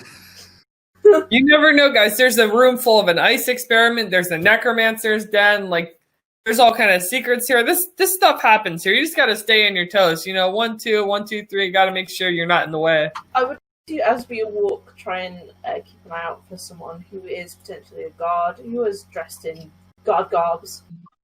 I just got to clarify. Jack, did you say there was no bones? Like, the bones that are left are splinters, basically. Okay, that's fine. I thought you said no bones, so it was basically a dwarf goo got shot at us, but I can accept it a bit more now that there was bones. The bone just went everywhere. Big splat. That's fine. So, walking along, you find someone who appears to be in a bluish uniform with a few emblems straight across their chest. Doesn't appear to be doing anything in general, just watching around, really. He definitely clocks you just at the moment he sees you. Who? The person, this guard-like person. He's just standing around, just minding his own business. Do you go up to him? Sure. I'll go with her. I mean, So ask you- if he's a guard first. He goes up to you. You go up to him, and you ask that, and he says, I guess so. Just exploded in front of me. He just kind of. So, found this? Oh. Well, that'll be Bob. That's Bob. Okay. Yeah. Okay, cool. You don't seem to be phased that he just kind of exploded in front of me. Oh, well. stuff happens. That's what I was telling you guys. Happened. Okay. So it's normal for people to just yeet across the whole fucking town and just explode? I mean, not really, but Bob's not a very usual person. Okay. I mean, is he dead for real? If you know him, why aren't you upset that he's dead? That's cold. You guys are new here, aren't you? What gave it away? I mean, plenty of fights. I'm not really scared. This is where Bob will come back because the lights on him. Should we go put this stuff back in his pocket? Oh no! I'm to open the locket and throw it at him. Sorry. It's funny. It's funny that this dude has died. It is what it is. I mean, he's got a locket over there. That'll help him, won't it? Will it? What will the locket do? Just so matter of factly. Oh, I mean, I have the locket. You are aware of this. I've showed you it. Oh, yeah. I guess I thought that was your locket, to be honest. What do lockets do? Open it up. No. Tell me what it does. Well, fixes it. It fixes what? Your mistakes. Okay, so if I open this, Bob will come back to life? Is that what you're saying? Well, if you open it, Bob dying isn't your mistake. I guess. I mean, it really depends. If Bob tried to die, then that would be a success and therefore not a mistake. So. Okay, so if it was a mistake, Bob's going to come back to life. Open it. And I'm going to drop it. So you open it and then you drop it, and as soon as you open it, the locket starts vibrating and like pulsating across the floor, like it's thrashing about, boom, boom, boom, boom, boom, boom. And the inside of the locket, and there's like a blacky kind of sponge, gooey kind of substance that starts bubbling out. Boom, boom, boom. It gets bigger and bigger, so it's just kind of elasticating bigger and bigger and bigger, like becoming a bulging kind of pus-like thing. And then it just impossibly from this very, very small locket, this thing just gets so much bigger and bigger and bigger until eventually it becomes the size of Korgrin, and so eventually it pops, and out comes a naked dwarf. Hi, it's cold. Hi, it's really cold. Hi. Oh, thank you kindly, ma'am. Don't worry, it's Bob, I assume. He starts waddling off, butt cheeks in the air. No worries. Meanwhile, the guard person is just laughing at you. First time seeing a naked dwarf, huh? It's always a That's what you think, sir. And I wink at Korgrin. I just kind of stare like oddly at Rennas. Oh, okay. I thought you were staring at Bob. Like, what have you been up to? I hope this doesn't awaken anything in me. Yeah. The locket's reversed the mistake, so clearly he didn't want to die. So, I mean, that sounds like a very useful locket. Like every time I miss in battle, whoop. Where do I get a mistake reversing locket? That sounds great. I make a lot of mistakes. I think step one is not using it to bring back the dwarf that had it. I think step one is just putting it in your pocket and walking away. But then if we get caught, we get banned. So yeah, he continues to laugh, have a little chuckle to himself as you guys go on your way. I'm just going to talk to him and just be like, first of all, cool about the Bob thing. Where do we find Necromancer Gatan, I think is who we're looking for?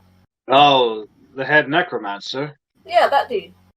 Yeah. Oh, why do you want to see him? He's weird. That's cool. We're pretty weird. Where do we find him? Alright, so you go over there and take a right. Right, and then follow the stench. Smell. Lovely. Alright. Thanks, pal. Can I take your name? Oh, you can just call me Guard 1. God 1. Okay, cool. Nice. Glad to know you don't. Any personality traits. Let's go. So, bye. Bye, God 1. See you I'm later, telling you, God these 2. guys are freak shows. He stares at you very intently for a few minutes as you walk away. Even from like.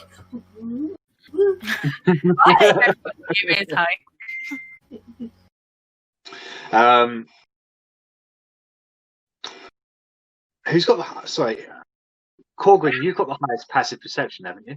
I got 17, yeah. Yeah, you beat me.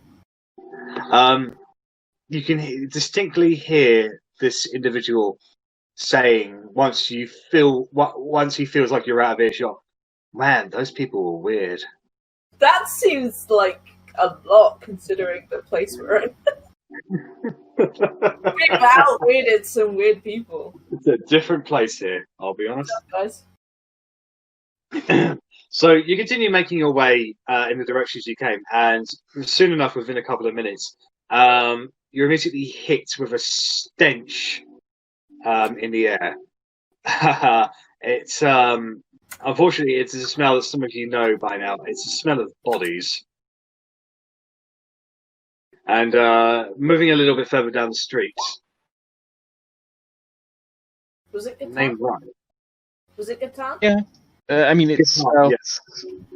like that, but yeah, it's Catan. What's happened here? I only remembered because of the board game, Catan. Close enough. That's how I remember. You continue making your way down the streets with this smell in the air. Eventually, you turn a corner and you see effectively what is like a church. However, there are multiple extra towers to it, and it's keeping in line with the structural plan of the local area. And you can see in emblazoned magical words above the entrance to this place, the Crypt Nectorium. So, you guys continue making your way forward, crossing over into this dark, danky threshold. Once you get inside, it's immediately similar to a foyer-like place. Doors that go off into multiple directions, spiraling staircase that overlap onto each other, so one could literally choose a staircase to go on.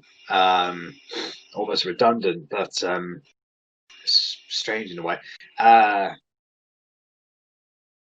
The immediate area is lit up by green candlelight, like green torches. Effectively, there's a very strange sense in the air until screen flame. Eventually, however, as you guys are just marveling on the immediate area, a dragonborn comes up to you, very squirrely looking red dragonborn, shifting his fingers a little, wearing dark robes, a little matted at the end. And he goes, "Welcome. Are we visitors, or are we tributes?" Visiting. Visiting is definitely the safer answer.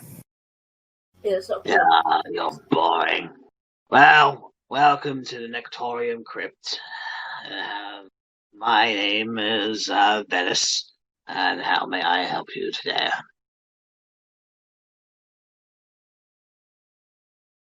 Speak. We're looking to speak to head necromancer Gatarn, where we've been asked by Oathsworn Bellius to look into the necromantic cult dealings, and we were told the head necromancer had more information.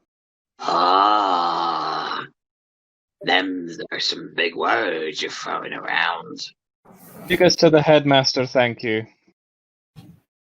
Okay, then. Follow me. And he begins leading you away. He seems to have a bit of a limp in his step.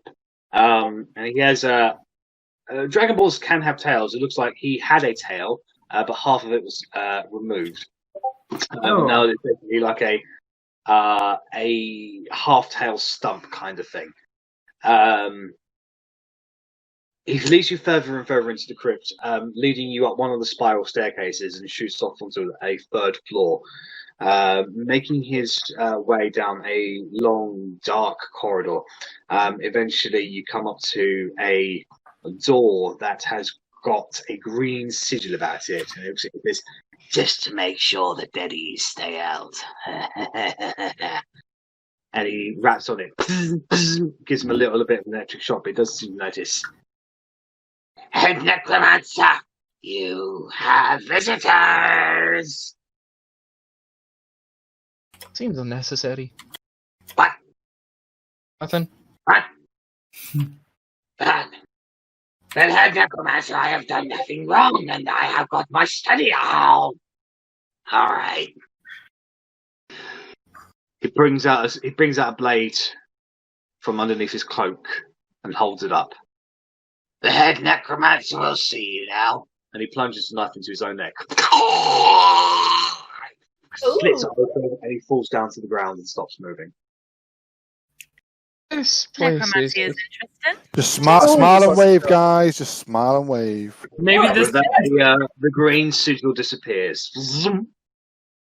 And the door opens very slightly, just ajar, and it has a small little noise to it.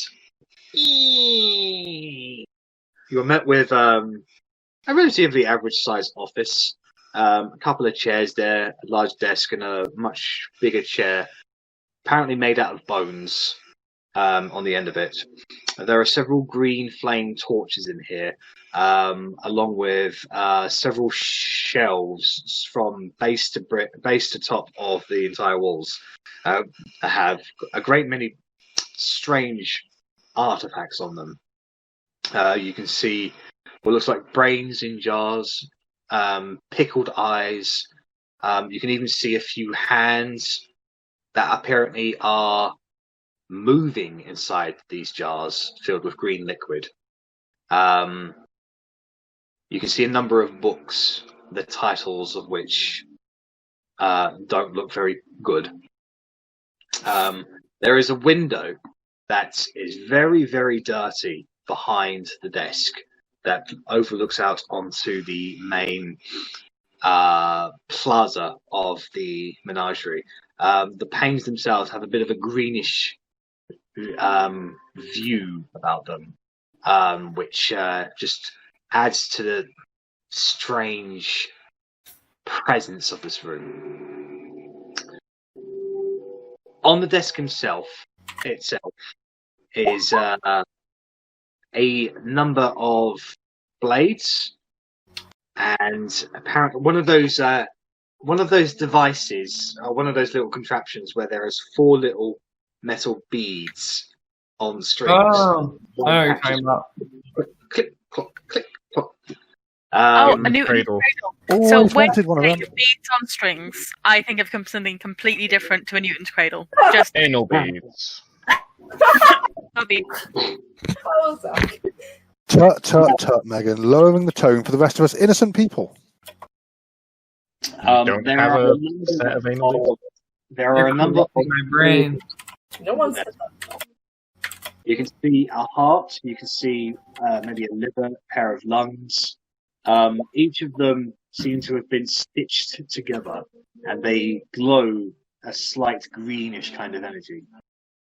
Now, sitting in the desk itself is a human man.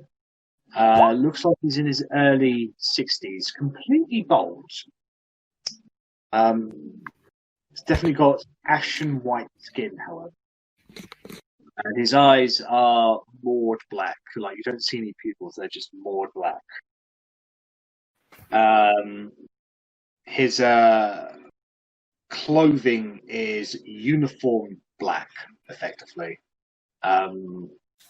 Like, he's very smartly dressed, but to a point where there's like no colour emanating from him at all.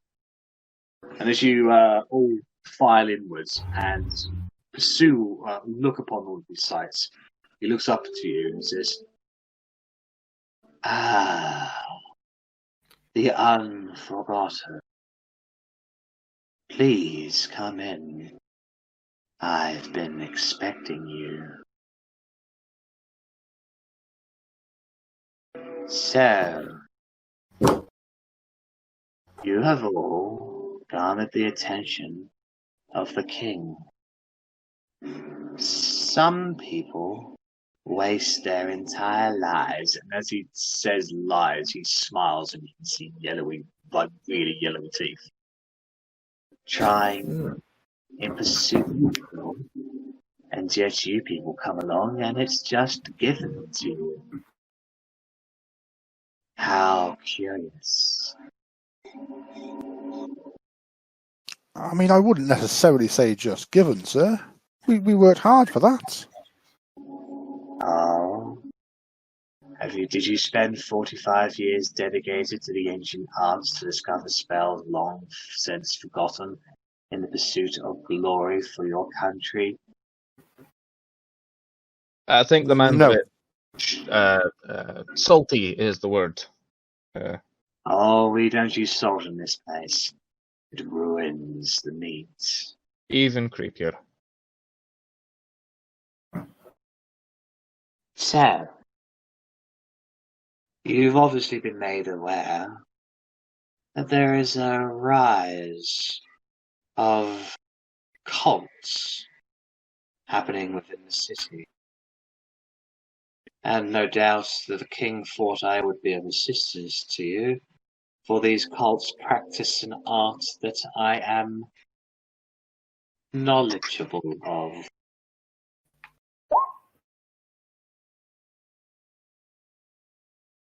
I have to say, this is quite rude to expect I would know so much about people I've never met before. Almost as if people are painting the necromancers as part of the same corpse. Not at all. I mean, if you were suspected of being involved, we wouldn't have been sent to you with information. Yes. You're clearly on the king's side, sir. Good. I'm glad to hear it. Nothing whets my appetite more than knowing I've got true patriots in my office. Yes. Yeah. So, let's have a good look at you all. He looks at you, Arri. It looks towards Verity. Ah. I'm just looking at hands in jars. He looks towards you, Loic, and says, ah. He looks towards you, Rennas, and goes, huh. Turns towards you, Bellatrix, and says, I feel offended. Yo! Turns towards What is you, towards you, Otti, and says, ah. Turns towards you, Korgrin, and goes, I don't think so. Professor, I have some experience in what some might call a cult, what others might call a religion. Perhaps I could help you get to the bottom of this. Of course.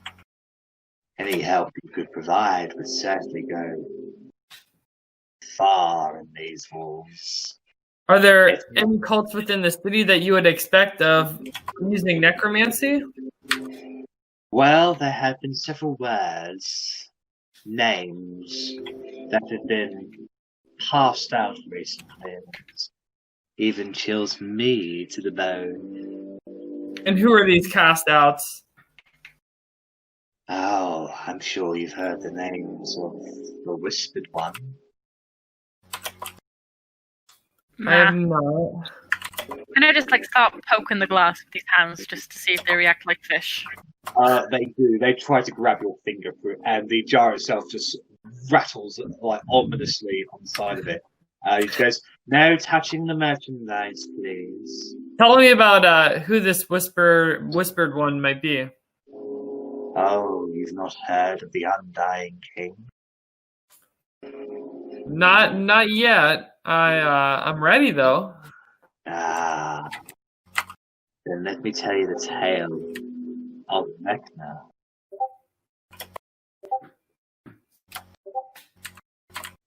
He was a wizard once. Rather much like myself, actually. And one day he decided that he didn't want to die, and he ascended into lichdom.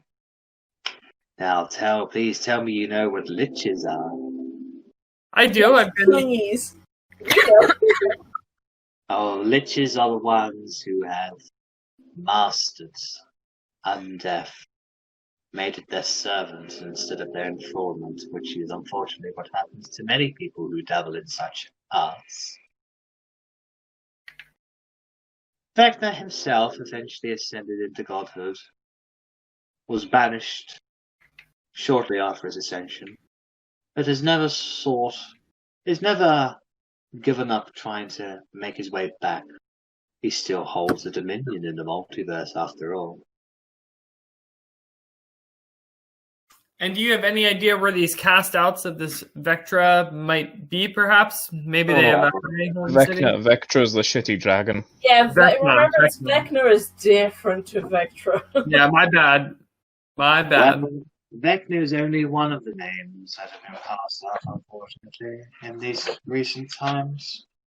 You see, we have also had names of the Six. Now, I'd be happy to give you a lesson on who the Six are.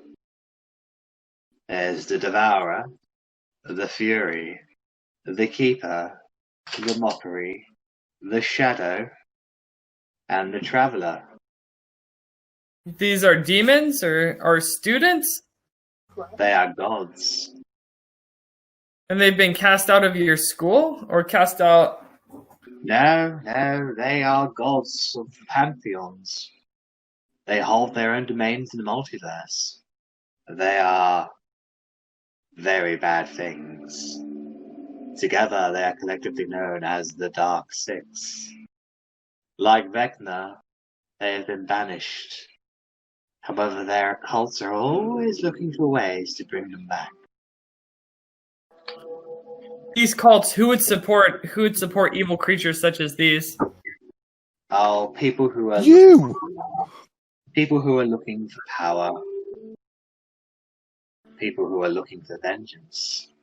And maybe some people who are just looking for an answer.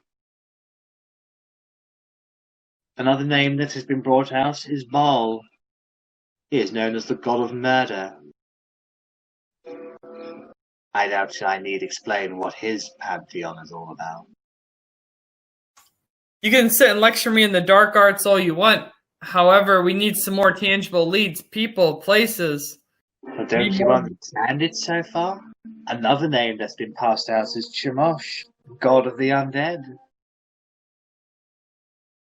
Do you not understand what's happening here? Yeah, it seems like, for whatever reason, these entities are being cast out in wrath. No, you completely misunderstand the point. These are gods. These are the names of gods. They have their own followers, their own sigils, their own powers. And yet, many of them have been banished. Some of them still exist, at some level. But there's too many of them. There's too many of them in one place, and, well, frankly for me, that smells very, very funny. And I smelled many funny things in my time. I think it's a ploy from either a group or a single individual trying to hide themselves behind bigger names. I think it's an individual working towards a purpose and is leaving all sorts of clues behind, pointing people in the other direction. I think that's what we're dealing with, is a person, not a god. Is there any gods that are very much linked to this that haven't been mentioned in by anyone?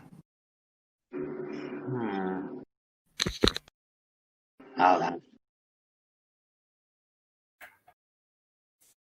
So, was that an answer? I literally just heard it. I'll have to think on that. Oh, okay. Thank you. Yes, you're welcome. Well, my friend, while I don't disagree with what you're saying, this city is full of thousands, many of them not recorded. Where are these necromantic events happening? Where might this person reside? It tends to move. Right now, I believe they're happening rather currently in the Raziel Commerce District. You'll see, that is where the most people who are dead lie where they died. Convenient that we're going there, so we'll keep an eye out for them. Yes, well, I'm sure next month it'll be the Dumar district. They'll be the ones that last the longest without any form of supplies. And then the month after that will be the Menagerie district. I'm sure the people in the lower towns will have starved quite well by then. Yes, I think the people who are doing this move from place to place to wherever the most death has occurred. Makes sense. A fresh source of bodies is needed. I mean, all we can promise you now is that we'll keep our eyes open and try to deal with things the best to which we can. Yes, you go ahead and do that. Now tell me, when you find these cults, what will you do? Report them to yourself, is I believe our mission. Oh no, I'm simply a guide. What happens is your choice. Actually, no. Oathsworn. Report it. Yeah. Oathsworn Bellius only said investigate it, not deal with it. We have strictly been told just to report it. I see. Cover the source of recent necromantic cults within the city. Would you like some advice? Nope. I feel like you're going to tell us anyway, but I'll take it. We don't gotta fix this. This isn't on our heads. No, you don't have to fix it at all. Nope. But if you want to find the source, I'd suggest applying yourselves a little. Get involved with the cults. Find out how deep it goes. Dig your own graves and see what lies within. We've literally been avoiding a cult for the last 3 weeks. Yeah, we don't want to do that. Is there any other way to do things? I suppose you could kill enough people until eventually somebody talks, but where's the fun in that? Listen, they want the The info. word you just said. So, Loic, how many cults do you fancy joining? Okay, so we don't want to join a cult. Ideally, none. We don't want to kill people. We have literally just been told to report back to the gods, well, essentially to the oath. Well, I suppose you can find a sect of the necromantic cults and report that to the guards, but do you really think that's what the king wants? Well, Just I to mean, find a sect of it? we have only been told to report back, so yes, I think that's what the king wants. But we could find a sect. We could find one of the sect members. We could take one of the sect members. We could interrogate said sect member, and so on. We could make it work from a sect. Well, I suppose that will have to do for now, won't it? That's all we've been asked to do, my dude. We don't want to go one ahead. We've not been. What is it? We've not been said that we can gain more from doing more. Besides, So why Bella, would we do more? Bella's right. We have more resources with the king. I recommend starting off in the Raziel Commerce District. If you want some way for them to... If you want to find them, you know what I would recommend? Pretending to be what they're looking for. A corpse. Dead? Yes. I assure you it's a lot easier than it is. I'm not great at playing dead. I mean, I know magic that's literally a spell called Feign Death, where you're basically dead for an hour, so... I see that you have dabbled in a few of our arts. Tell me, Mr. Dwarf, how does it feel when you split an enemy's wound wide open and bathe in their blood? I mean, I try not to do that. I just kind of need the person dead because they're generally evil. The dead hold many secrets. Have you asked them? Yeah, a couple times. Sometimes, eh? A couple times. Great wisdom can be held in a silenced mouth. So Normally they're just dicks after death. Maybe something to do with the fact you killed them. yeah, You should probably apply the correct question. we tried, dude. That's rude. You're kind of rude. Yeah, I Oh, I don't mean to be. Some people say that I'm the politest man they've ever met.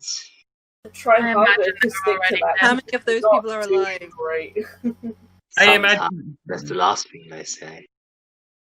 You can't really tell people that and then kill them. Anyway, we're Oh, I did not kill them. Some of them may have just offed themselves. So we've got a really important appointment to keep this evening, so we're just going to go and get prepared for that. Thank you for your information. It was lovely talking to you. I love what you've done with the place. It's very, very pretty, very, very green and ghastly. Tra. I like that. we may be back in contact. You Bye. primo info. Thank you. Yeah, see ya. Wait, Yes, Half-Orc. that's not me. Well done, Bella. Well done. The intelligence. I like stick my head round the back of Bella and just like hiding, but just see what. I'm standing He in front. smiles, he just grins at you and he says, "My apologies, but you would be a great assistance to me. I've been looking for something like that for a very long time. It could complete my ritual. May I have a lock of your hair?" Nope, I'm out of there. I'll leg it. I'm out. I'm gone. Yeah, Nope, Bella stands nope. strong. She's like, Well, I'm sure there are other ways to get hair. And I just linger back from the rest of the party. I'd say, would that lock of hair be worth anything? I don't Yeah, know. if I am still here. I'm also like, What do you want? I mean, money always works. Oh, I don't really dabble in such perishable things like money. Immortality? Oh, the secret of all immortality is worth, and unfortunately, a lock of hair. I thought it might be, but it was worth a try. I didn't know how badly you wanted it. I'm gonna hit you in the ribs, but come on. You are officially the worst partner in the world. It's a lock of hair. No. It's not going to hurt you. I've already dragged him away. I'm So like, then- come on, and then arm around the neck. Come on. The party is dragged away and leaves this strange, creepy old man to his own devices. Once you're out there, the first person who says anything is Tally. He says, "That guy was fucking weird." Yeah, we've seen weirder. Let's keep moving. That guy made me look like a saint. No, I we need a bar. Let's not exaggerate here. didn't. Why does everyone always forget about Talion? You have now been armed with the information that a clear sign of these cults is that they throw out very big names of generally evil gods, gods of undeath. Head Necromancer Gatan reckons that this is a ruse to hide a much smaller name behind a bunch of larger names. So He knows. pretending. Pardon? So Yeah, they're pretending effectively. Yeah. He says they're most likely to operate in areas where there's a high amount of death. In this particular case, right now, that will be Rosiel Commerce, as that's where the most people who were not only starved, but also they recently had a rebellion there that was put down by the sword. And what sort of So- time is it right now? Right now, with all the walking that you've been doing, I'd say it's closest to 3 o'clock. Okay. So we're probably not going to make it to Raziel and back to Dumas in like the 4 hours. Not for an actual proper look round. We'd literally get there and have to turn around and come back. Yeah, probably. Like, it just has to be a check. I don't want to do anything too much, but is there anything in the Menagerie research-wise on wild magic? Ooh, okay. I also wanted to see if there was magic or someone who could charm my arrows to be magic. I forgot to ask, sorry. I want Verity, go ahead and make an investigation check. Arri, also go ahead and make an investigation check, but use your charisma modifier, please. I was looking for like a potion shop, but I don't actually want potions. I just want empty potion bottles. Those are they'll be very easy for you to get. So I'll put them at a silver piece a bottle. Happy days. I take 12. Was it charisma? Everybody gets 2. We don't know who's going to be on that. Yeah, charisma modifier, that's right. Okay, that's the same as my intelligence, so I'm just going to straight up roll it and do shit. Okay, so Verity, definitely, you absolutely find what you're looking for. There is in the Menagerie, there is a few colleges that effectively teach people the ways. One of them is the Sorcerer's College. Wandering inside, there are a number of different schools currently in session that teach the different aspects of it. One of them, effectively a tour guide or a receptionist, will give you the rundown of the different kinds of schools, and one of the more popular ones, albeit you not can just private message me any of the information if it's not going to be relevant too soon. Well, it really depends. I don't know if it's going to be relevant to you if you want to do anything about it, so that's why I'm happy to give it to you. One of the more popular ones, albeit beyond anybody else's choice, is the School of Wild Magic. It is effectively a class that teaches that you're not in control, and just it's kind of like a lesson on how to let go, yet also try to keep control at the same time. Like controlling oneself is paramount to letting go of your power, effectively letting it flow through you. The nature of wild magic itself is chaotic. That's enough. I just wanted to know how common it was or not. But if they're teaching classes on it, then yeah. So I mean, it's the nature of it itself is chaotic. So the lessons are complicated to say the least. Arri, you're chatting around until eventually you find an individual with a red velvet coat, unbuttoned at the chest, bleached blonde hair slicked back, and you can't really tell if this individual is male or female, to be honest. They look at you and they say, "Oh, sorry, I apologize for taking you aside. I've heard that you're looking for charming arrows." Looking to see if anyone can help me, yeah. I can certainly help with that. Yeah? And what's it going to cost me? Oh, what do you think it's worth? You can have a smile. You can have a very ancient wooden rocking horse. It's very small, though, like this big. What is of worth to you? How about a little kiss on the cheek? Charm this quiver of 20, and I'll give you a kiss on the cheek. It'll take me about 20 minutes, but if you have time. That's fine, I'll wait. But I'm not kissing your cheek until they're done. All right. So 20 minutes later, he goes about effectively placing an enchantment upon a quiver of 20 arrows. So I will homebrew it then. Charming is quite a powerful effect.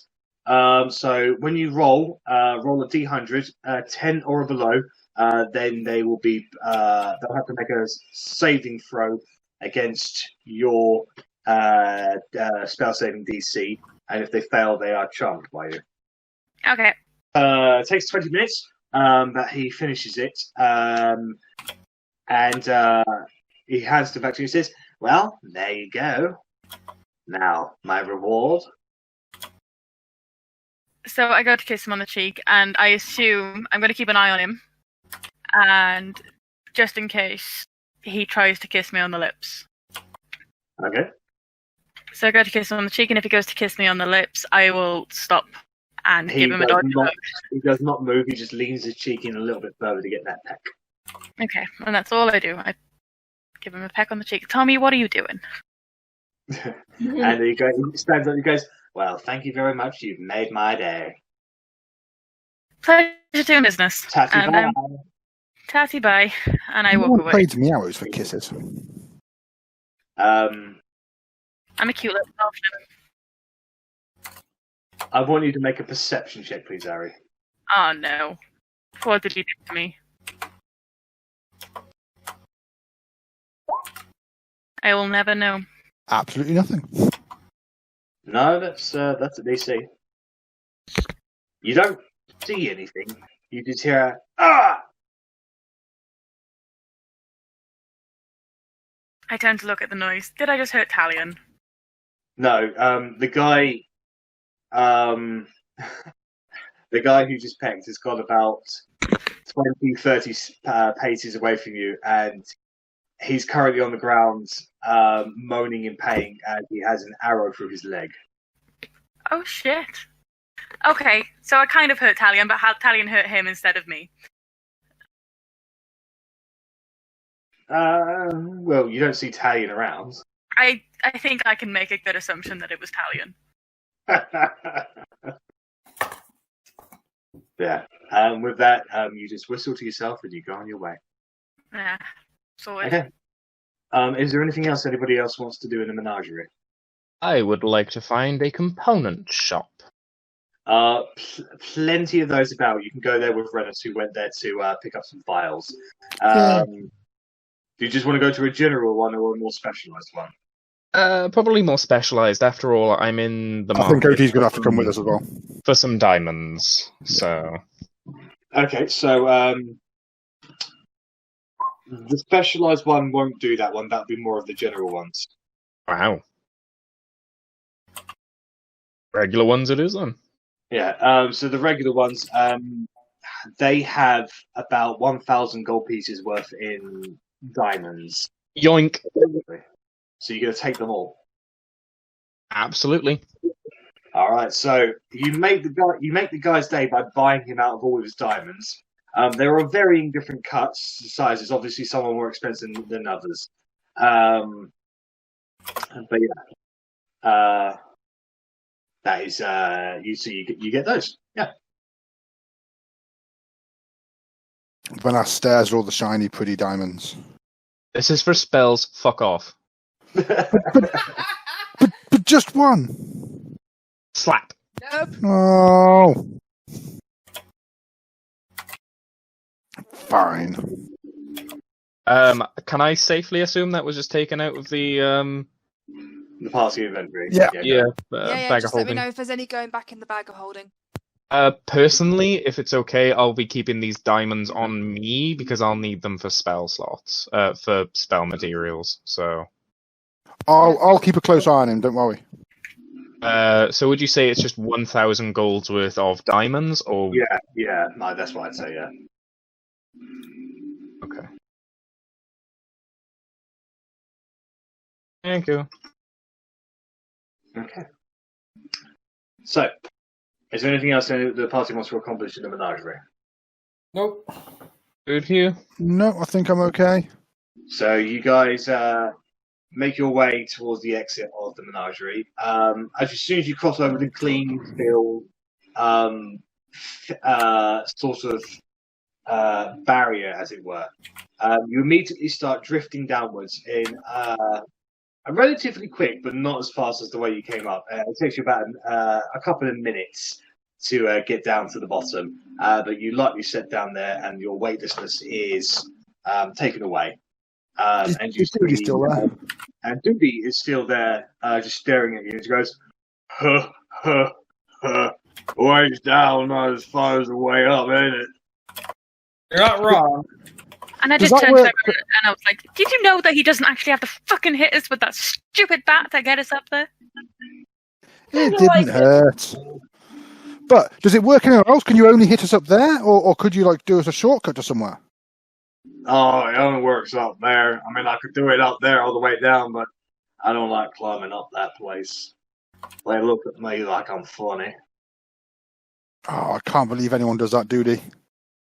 Such a beautifully, sharply dressed golem. You said Doody. That's your name, my dude. Yeah. Very funny. You're great. You're great. Alright. Well, come back again. And he starts waving at you. Sure thing, Duty. Anytime. You said duty again. I did, yeah. It was a pleasure. It was a pleasure. It's quite an interesting thing for the rest of you. Bella's finally met someone who's more idiotic than she is. I don't think Bella's pretty bad. Ouch. Bella's okay. Well, your intelligence is like 7 or 8 or something? Super dumb. It's not the quickest. I mean, in book terms, he's not smart, but you know, in terms of being a good companion, He's got heart. Yeah. That makes Anyway. up for it. So, where are you off to next, guys? If we haven't got time to check out anywhere else, should we just pop into the Sunset Cathedral on the way down? I mean, that seems to be on the way. We have a purpose to be there. Well, no, but the other option is we go back to Dumas Ring and stand there for 3 hours. We could get to know the competitors. Okay. Or try to. They've got an open bar. I'm not going to argue against going. Yeah. If we it's have- like every other Not casino, allowed to yeah. get drunk. if we have extra time, I wouldn't mind letting Talion show me his way into the Elven District. Well, I'll take you to the Elven District another time, Loic. I think we should head down to the I think now. night time is the best for that. Yeah. Under the cover of dark. And, you know, we've still got a few hours of sunlight, so... Sounds good to me. Back to Dumas Ring then. So, Are we just you guys- going there and killing time? Well, I mean, we could maybe interrogate some of the contestants, see if they fit the profile of like lone brooding, like necromancer. I've got to find a bookies as well. But So, I I'm mean- also fine with killing time. I mean, what we can do is we can effectively skip ahead to the opening of the preliminary rounds. Unless there's... That is fine by me. If there's anything else you guys want to accomplish in that time. I just want to place a bet on us to win if we're on the bookies sheet yet. You are on the bookies sheet.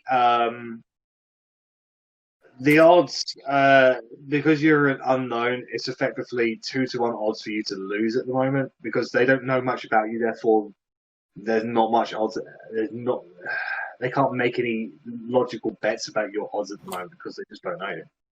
God damn them. How dare they?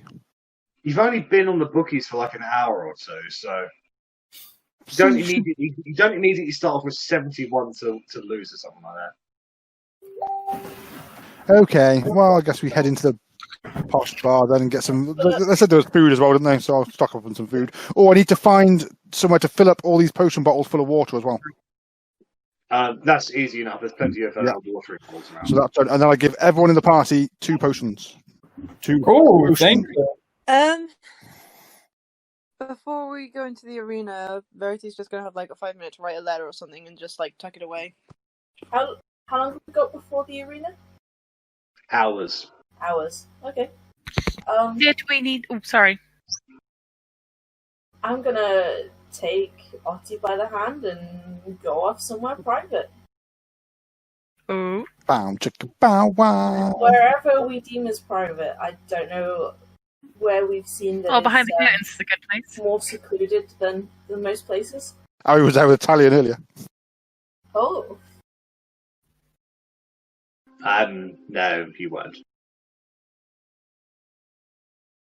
Okay, so Otti and Bellatrix take each other by the hand and they walk off, saying that they'll meet up with the rest of the team later in Jamar's ring. So it's gonna be kind of awkward for a bit, just kind of holding hands, walking around. It's like, oh look, that cloud looks like a sheep. Oh. You see? Bellatrix, you said your passive perception is 16, right? Yeah. Okay. So you are walking down the street together. What do you do? Yeah, Bella is being like an idiot, just like, is that a sheep or is it cow? I can't. Thank you for what you said before with the horror. Really freaked me out and made me really put me on edge. He was really strange, but I wouldn't let him do anything. If he tried it, I would. You know me. I'd be stupid. I'd punch him in the face. And I know that, and I trust that, you know, you'd do anything for any of us, and I would. And I know that. You mean the world to me. And I hate to see you get hurt in every single, you know, fight we're in. You get taking hits, and I just cringe every single time. It just breaks my heart every time I see you get hurt. It's just... But I take those hits. I take them to you. But for the rest of the party too, you guys are my family. There's a reason that I get bashed around. I know I seem reckless, but I would rather be the one taking the hits than you guys. We all know that. We all get that. We all understand. We all do exactly and protect. Oh no, you're cutting out. To say that we all protect each other, and I don't want to see you get hurt. I don't want to do this because it risks you getting hurt. I'll do it for everyone, and we protect each other. We got each other's back. I'm gonna get hurt. I know it hurts to see because it hurts when I see you get hurt. And sometimes I can't do anything about it, and that's fucking worse. And I'm trying to be better than just a hothead that can punch. All these levels in other levels that you've taken, and all these new spells that you've learned. The amount of times that you help each other out with just sending some healing our way and making us feel better, and that's why I've done it. I want to be more than someone who can just punch it. You are so much more. You are so much more. You need to realise this in yourself, because we all see it in you. I'm getting there. I just feel goofy and stupid, and like all I can do is punch, and that's why I'm expanding stuff, because I want to protect. I don't want to just be someone who can just hit stuff. I want to protect them, but I want to protect you. I'm gonna toss her hair and be like, "You're doing a good job. Stop stressing. You're doing a good job." Are you sorry? Is that a tear in this corner of your eye that I can? Shut up! No, it's not. I'm not crying. I wouldn't cry. I'm tough. I'm Bellatrix the tough. And obviously a tear just falls as I say that. So as you guys are both talking, you walk past a couple of women. They're not nobles, but they definitely look very well dressed. Definitely they look very, very different compared to you two. As they're not walking hand in hand, but they're certainly walking shoulder to shoulder. And as they walk past, they look at both of you and just go and continue walking on their way. What was that about? Do I look funny? Have I got something on my face? Did you draw something on me? Did Verity? Did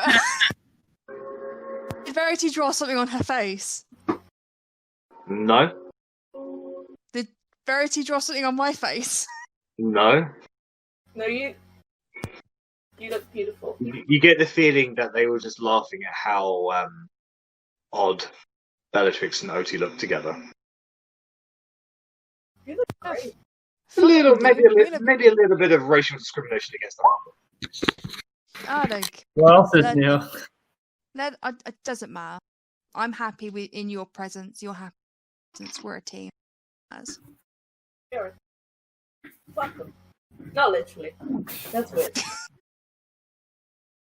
That's just on the arm as you laugh.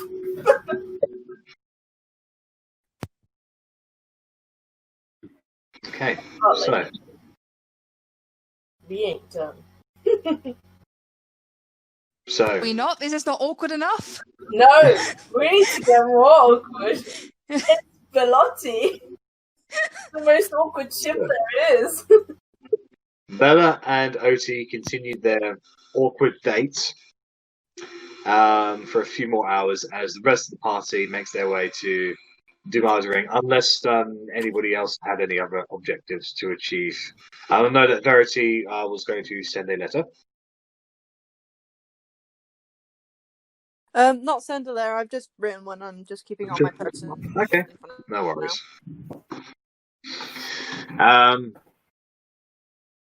Inside, so you make your way back inside the king. It's inside Dumas Ring. Still as busy as it was before, but you get the feeling that some people are ushering out more of the arena and more over to the casino side of things. And you make your way over into the fighters area where you were previously. Definitely still quite a lot of people in here before. You don't see Flint. Looks like he's not around at the moment. But you see quite a number of other individuals in there as well.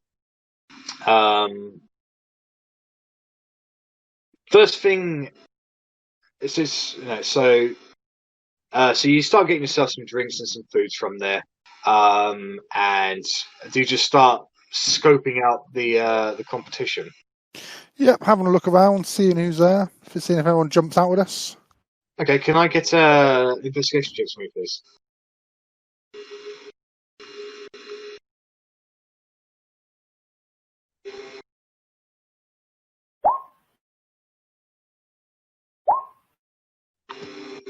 Fucking hell! Loic, you're eating too much to notice. Looks like seafood. I mean, Rennas, your eyes don't miss much at the moment. You can see a number of groups, but 4 of them really stick out to you. There's a group of Dragonborn. You can see a bronze one, a silver one, a red one, a black one, and a white one. And then they are accompanied with a blue tiefling. They seem well armed. They seem very muscular. And they're minding themselves, they're being social. Occasionally the red one blasts fire into the air after having a hard drink or something like that. But they're definitely quite rambunctious, as it was. You can see a group of 6 women who haven't barely moved a muscle since you came in.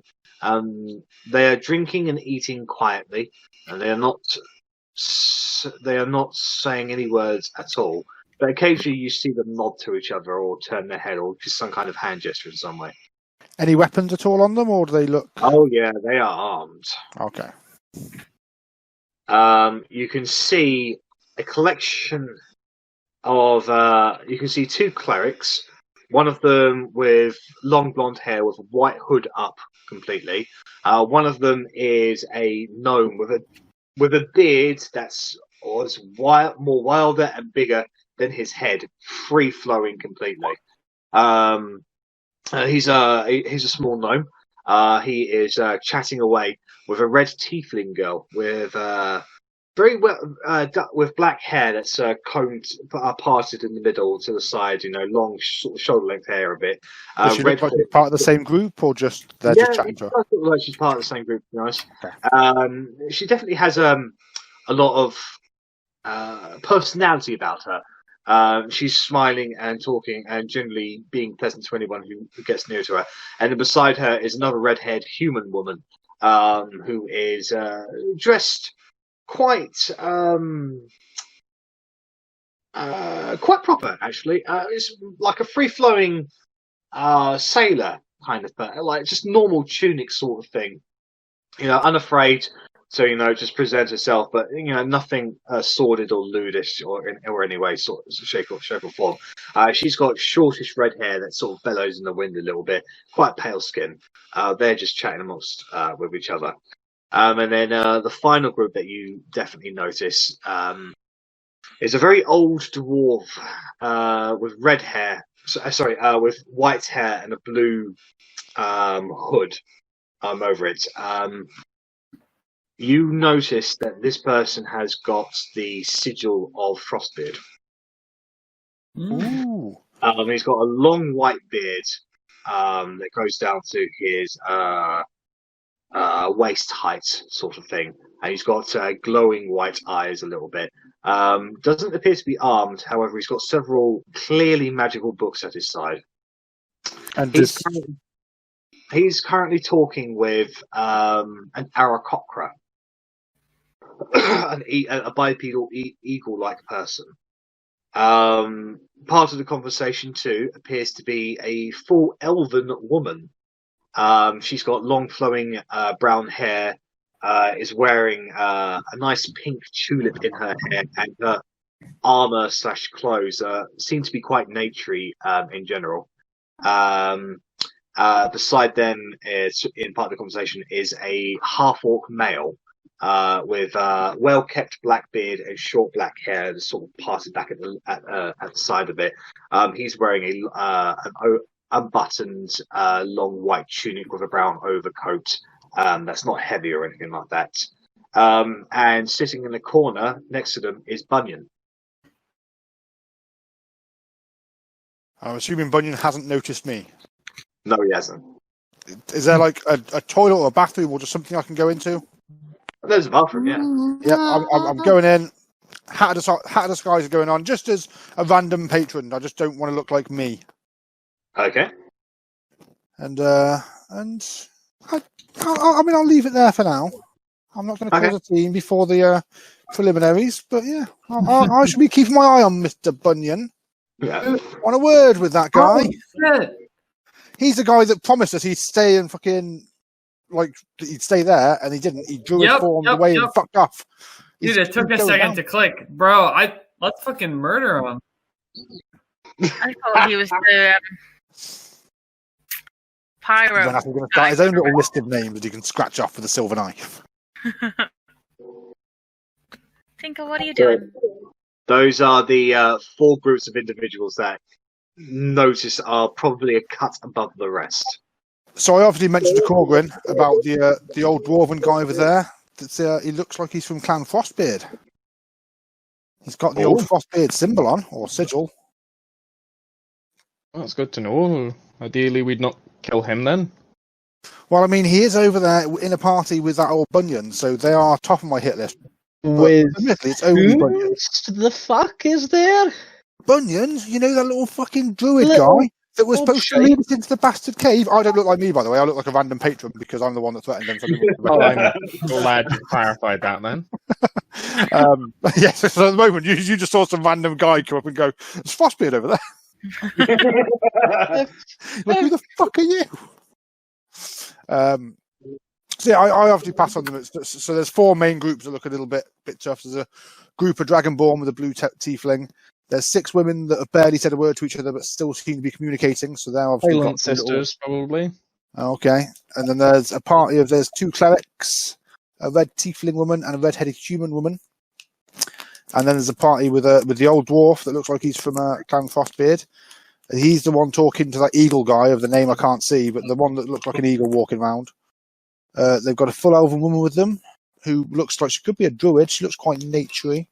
And a half-orc male. And Bunyan.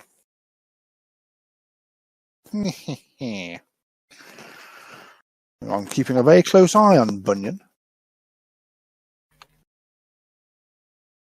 Alright. So are Bella and Otti back in the group now? Or about an hour later, they do turn up, yeah. Okay.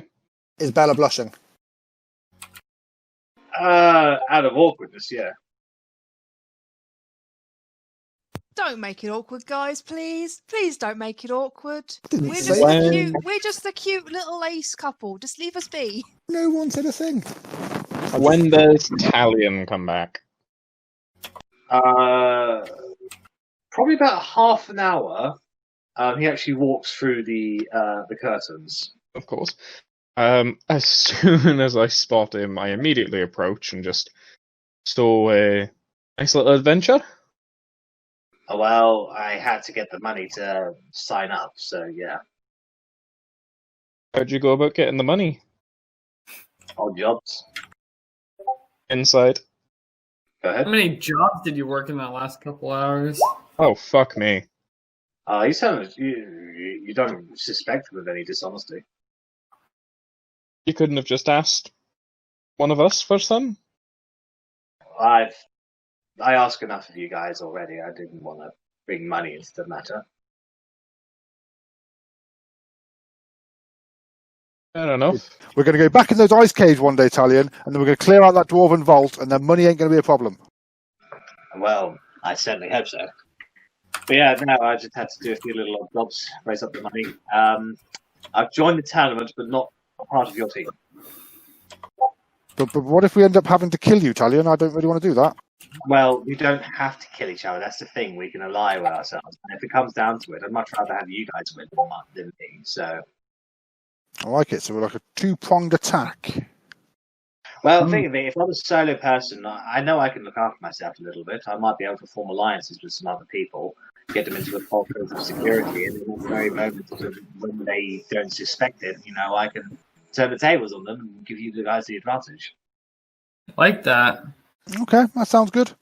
Well, I'm afraid I haven't got any water bottle, potion. I don't know if you've got any empty potion bottles you can fill with water, and we can let you into our super secret plan, which is my super secret plan. Have a water skin. It's got to look like a potion bottle. I ain't got one of those, sorry. Because at some point we might get split up, you see, and we might have to do things on our own without the rest of the group, which I know isn't really an issue for you because you're on your own anyway. But we don't mind helping you out if we can.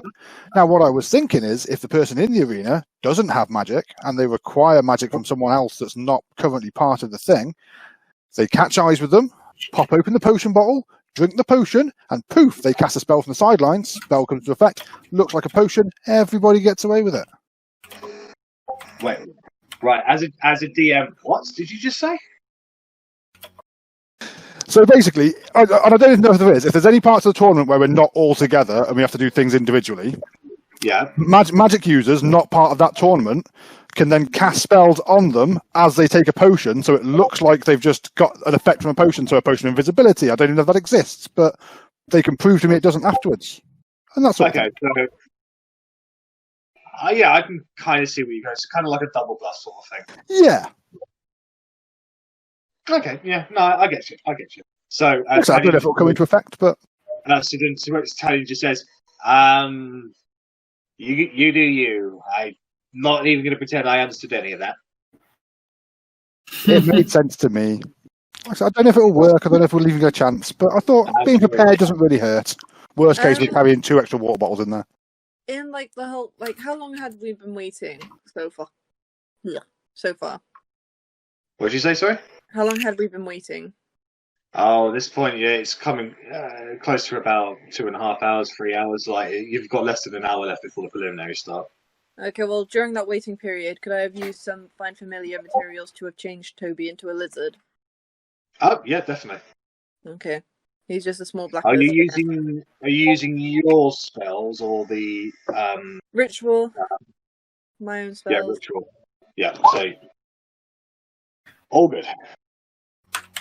So the Elle, Toby, turns into a lizard.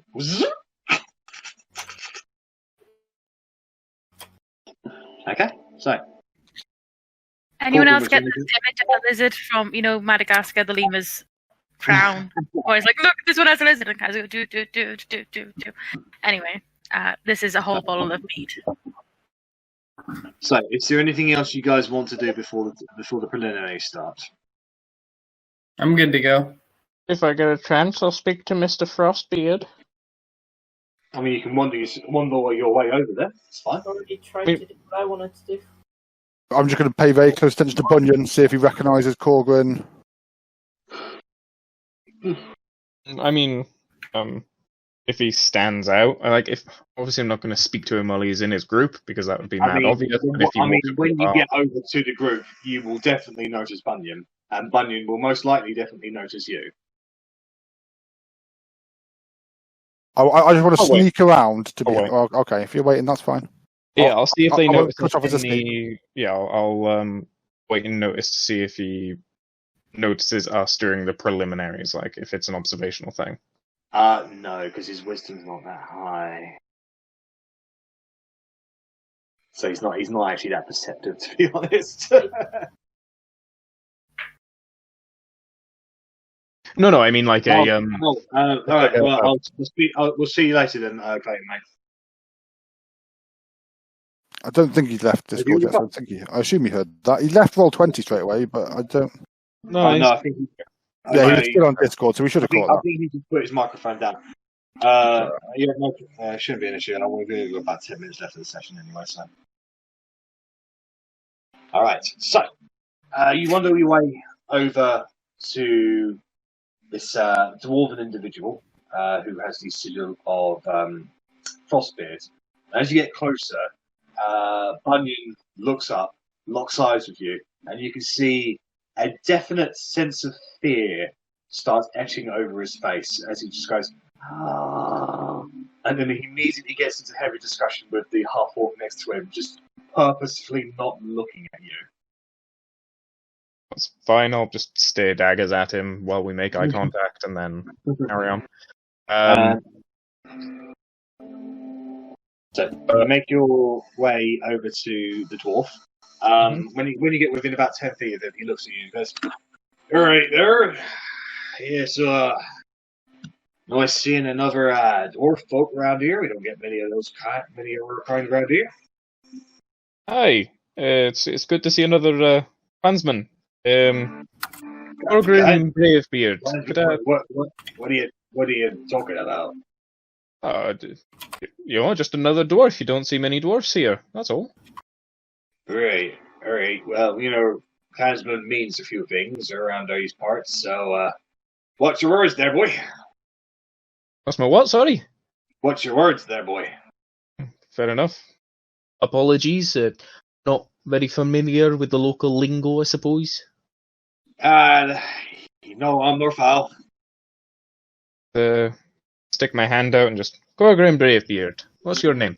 Dyke Hammerhalt. And he shakes your hand. Insight check? Because I was pretty sure I was told this was a Frostbeard. He's got Frostbeard sigils on him. He could have killed a Frostbeard and kept his sigils. Now that you're close to him, you can definitely see that he does have the Frostbeard sigils on his armor. Let me just spell that for you.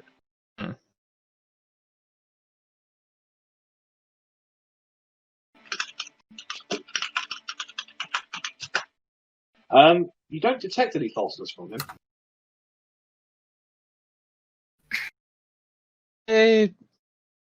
Pleasure to meet you. It's some fine-looking armor you've got. Oh, yeah, it's kept me alive on many occasions. Where'd you stumble upon it? Why, you looking for your own armorsmith or something? I mean, hey, it's hard to find good dwarven craft around here, so it certainly wouldn't go amiss. Go ahead and make a persuasion roll.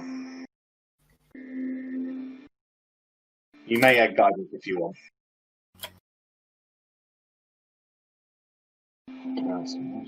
17. Okay. He looks at you. He looks sideways a little bit. He says, "All right, well, I suppose there can't be any harm in telling you. I found this armor off this guy a while back. He's close to death. I just did him a favor and just finished him off. And it's mighty fine armor, so I took it for myself. I can't remember what his name was. I don't think to be fair, I don't think I even really asked, really. But yeah, his armor was good, and his life was over, so I thought, well, help yourself, See, it's certainly waste not, want not, I suppose. Oh, yeah. No, he was way out near, up near north, past the frontier lands. How long ago was this, just out of curiosity? Oh, maybe about a year or two ago, perhaps. That's fair enough. So you've only just worn it in then at this rate. Yeah, it was a little tight around the crotch area, but it's fits in the end, doesn't it? Aye, Loosen it when you can. Yeah, I know what you mean. I'll just... So, just curiosity. Why all the interest in armor? It's just you don't find good dwarven craft, and clearly that was Well, your armor ain't too bad to look at either. Fancy a trade? Aye, but this was made by a human, so it's probably not half as good as what you're wearing. So maybe if I'm lucky, I'll take it off your corpse in the tournament. It didn't get the last guy alive, did it? Oh, this isn't battle proven yet. It's, as you can see, it's all shiny and new. It's practically glowing. I mean, no disrespect, sir, but I reckon that's going to get a little dirty in the following competition. I can only imagine. Well, it was very nice meeting you, Mr. Braidbeard, and I hope for a fair and honourable fight in the arena. Aye, it's all a fellow dwarf can ask for. Yeah. Well, good luck to you, and should we meet each other on the field of battle? Yeah, don't hold back, and I'll show you the same courtesy. Oh, don't you worry. I won't.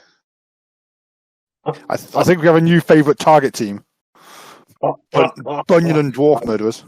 I honestly felt the hate there. Good. Conveyed well. Okay, with that, the preliminaries are called after a few more minutes, and effectively the atrium outside is emptied of people as some of the more organisers come about and start effectively giving everybody numbers. Your group's number is number 47.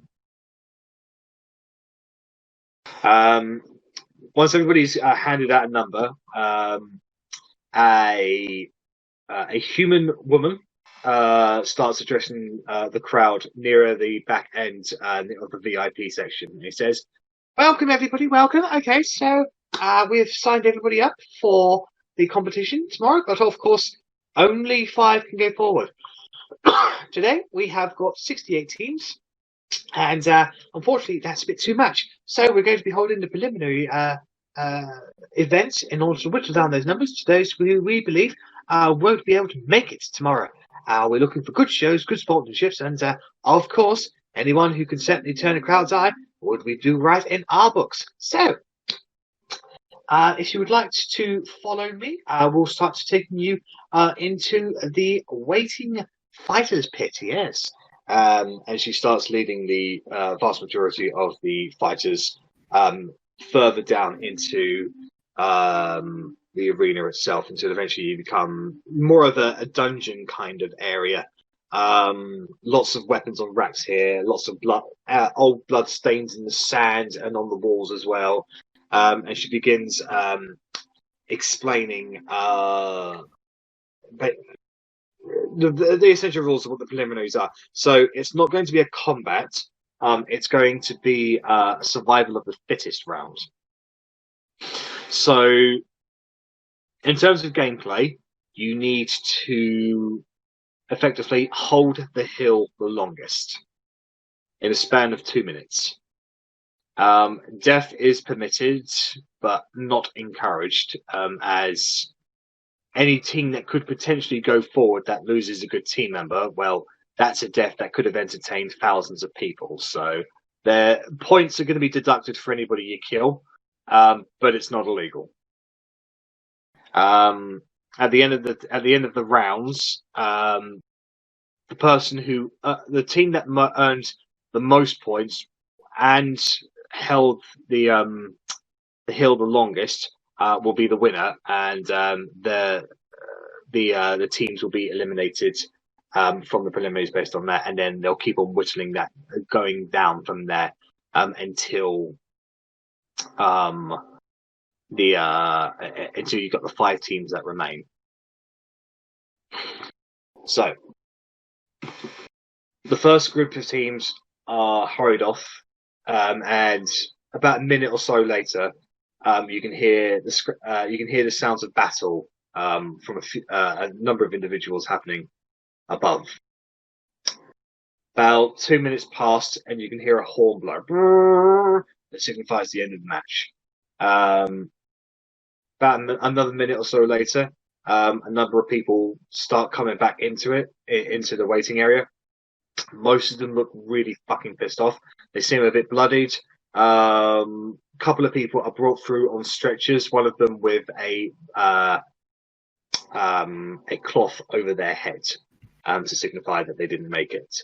Eventually, the group of half-elves, the ones that you didn't convince to leave, come back looking victorious. Another group goes up after that. You hear the sound, and so on and so forth for the next half an hour until your group is called up. You are led through a number of winding tunnels that eventually lead upwards until you come into a very, very large arena that's mainly made of sand.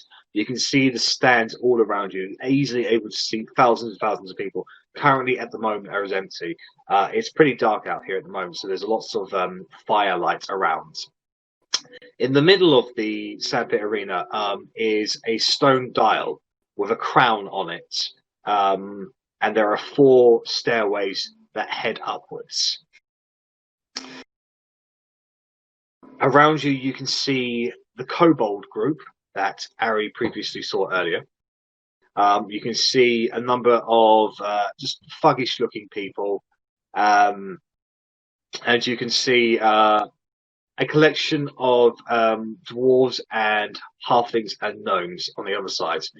So it seems to be 4 teams in one arena. And at that point, you can see somebody standing up near the sigils and says, "Okay, everybody, whenever you're ready, begin." And with that, the teams start charging forward into the middle. But that is where we'll pick it up next week. Bow shot, bow shot, bow shot.